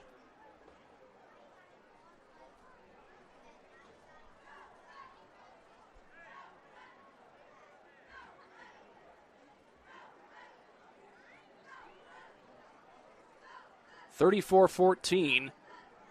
Concordia headed for a 1-0 start. Hudson trying to stretch it outside. Inside the 5, touchdown! Sam Hudson passed the Concordia lead. And you wouldn't know it, but Concordia has really blown this thing open. But this was a really close game. I mean, we were tied 14-14 at halftime. Yeah, Southside actually was first on the board. They had the 6-0 lead, then went up 14-7 after the touchdown and 2-point conversion. But Concordia has run away with it here in the second half as Gutman steps out to kick the extra point, and he puts it through. Just shows you how long these games really are and how it ain't over till it's over. I believe that was... We'll call that a baseball phrase only because it originated from Yogi Berra. One of his many not euphemisms. One of his many catchphrases, if you will. I think we that's get a what better you're trying word to for say. it. But anyway, 2:20 to go, 41-14, and we will come back right after this break on SummitCitySports.com.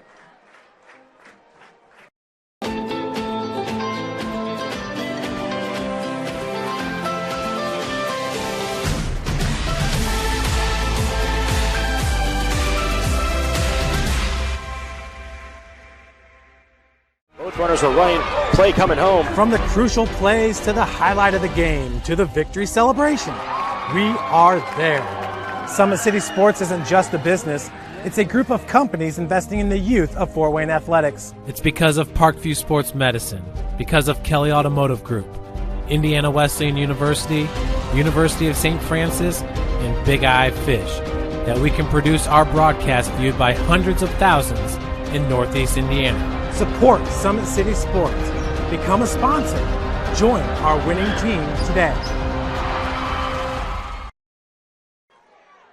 Meanwhile, the kickoff is fielded by Javarius Jones, and he gets out to about the 20. And that is where Southside will start this next drive. 2:14 to go. And again, Southside goes back home next week. They will take on Northrop.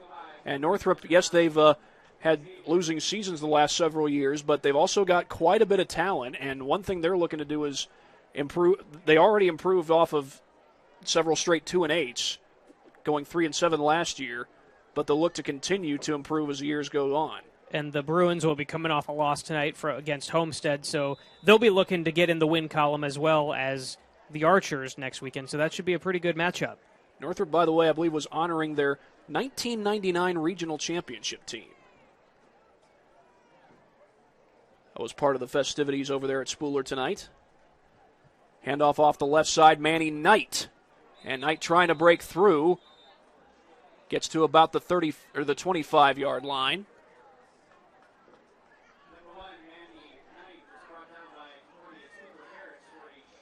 Under 2 minutes to go in this one now.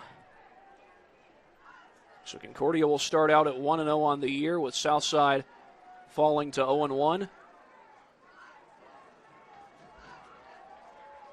Who do you like in that matchup next week with Concordia and Homestead? Are you asking me to make a pick?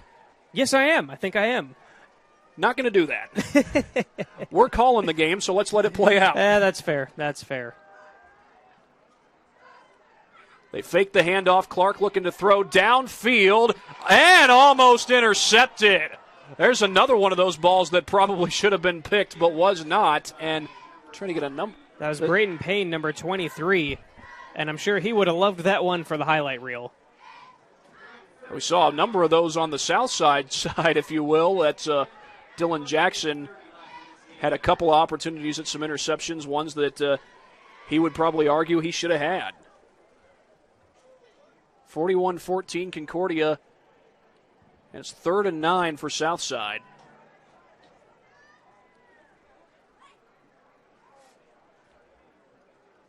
They hand it off the left side. Broken tackle and a big hit at the back end, but it goes for a first down. I think that was Jackson on the carry. Dylan Jackson. There's a nice cut up the field. That'll make it first down. Clock now starts as the chains are reset. Concordia went 5-6 a year ago. Had the loss to Belmont in postseason play, but they'll start it out with a win tonight. And they'll go for a win against Homestead next week. As I think it was Jackson again getting dropped in the backfield this time. Yep, and that'll keep the clock ticking. That might have been the last play we see. We'll see if they try and get one more off there. Oh, they'll have to. We got about 2 seconds difference between the play clock and the actual clock.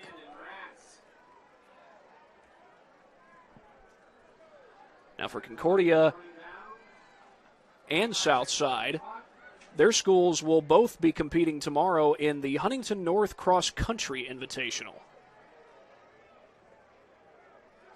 So I can imagine that some people that were here for football tonight will be heading over to Huntington tomorrow for a little morning cross country.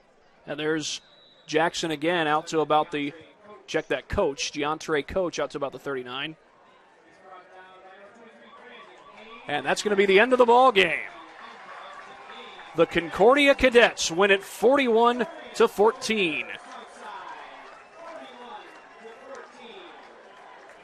Great game tonight. Absolutely great game. Fun and entertaining.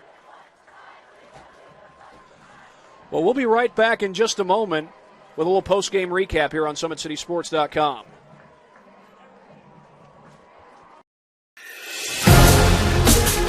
Developing athletes to be foundationally strong. Healthy and consistent training. Expert staff. Long-term athletic development. Parkview Sports Medicine Performance. Any athlete, any age.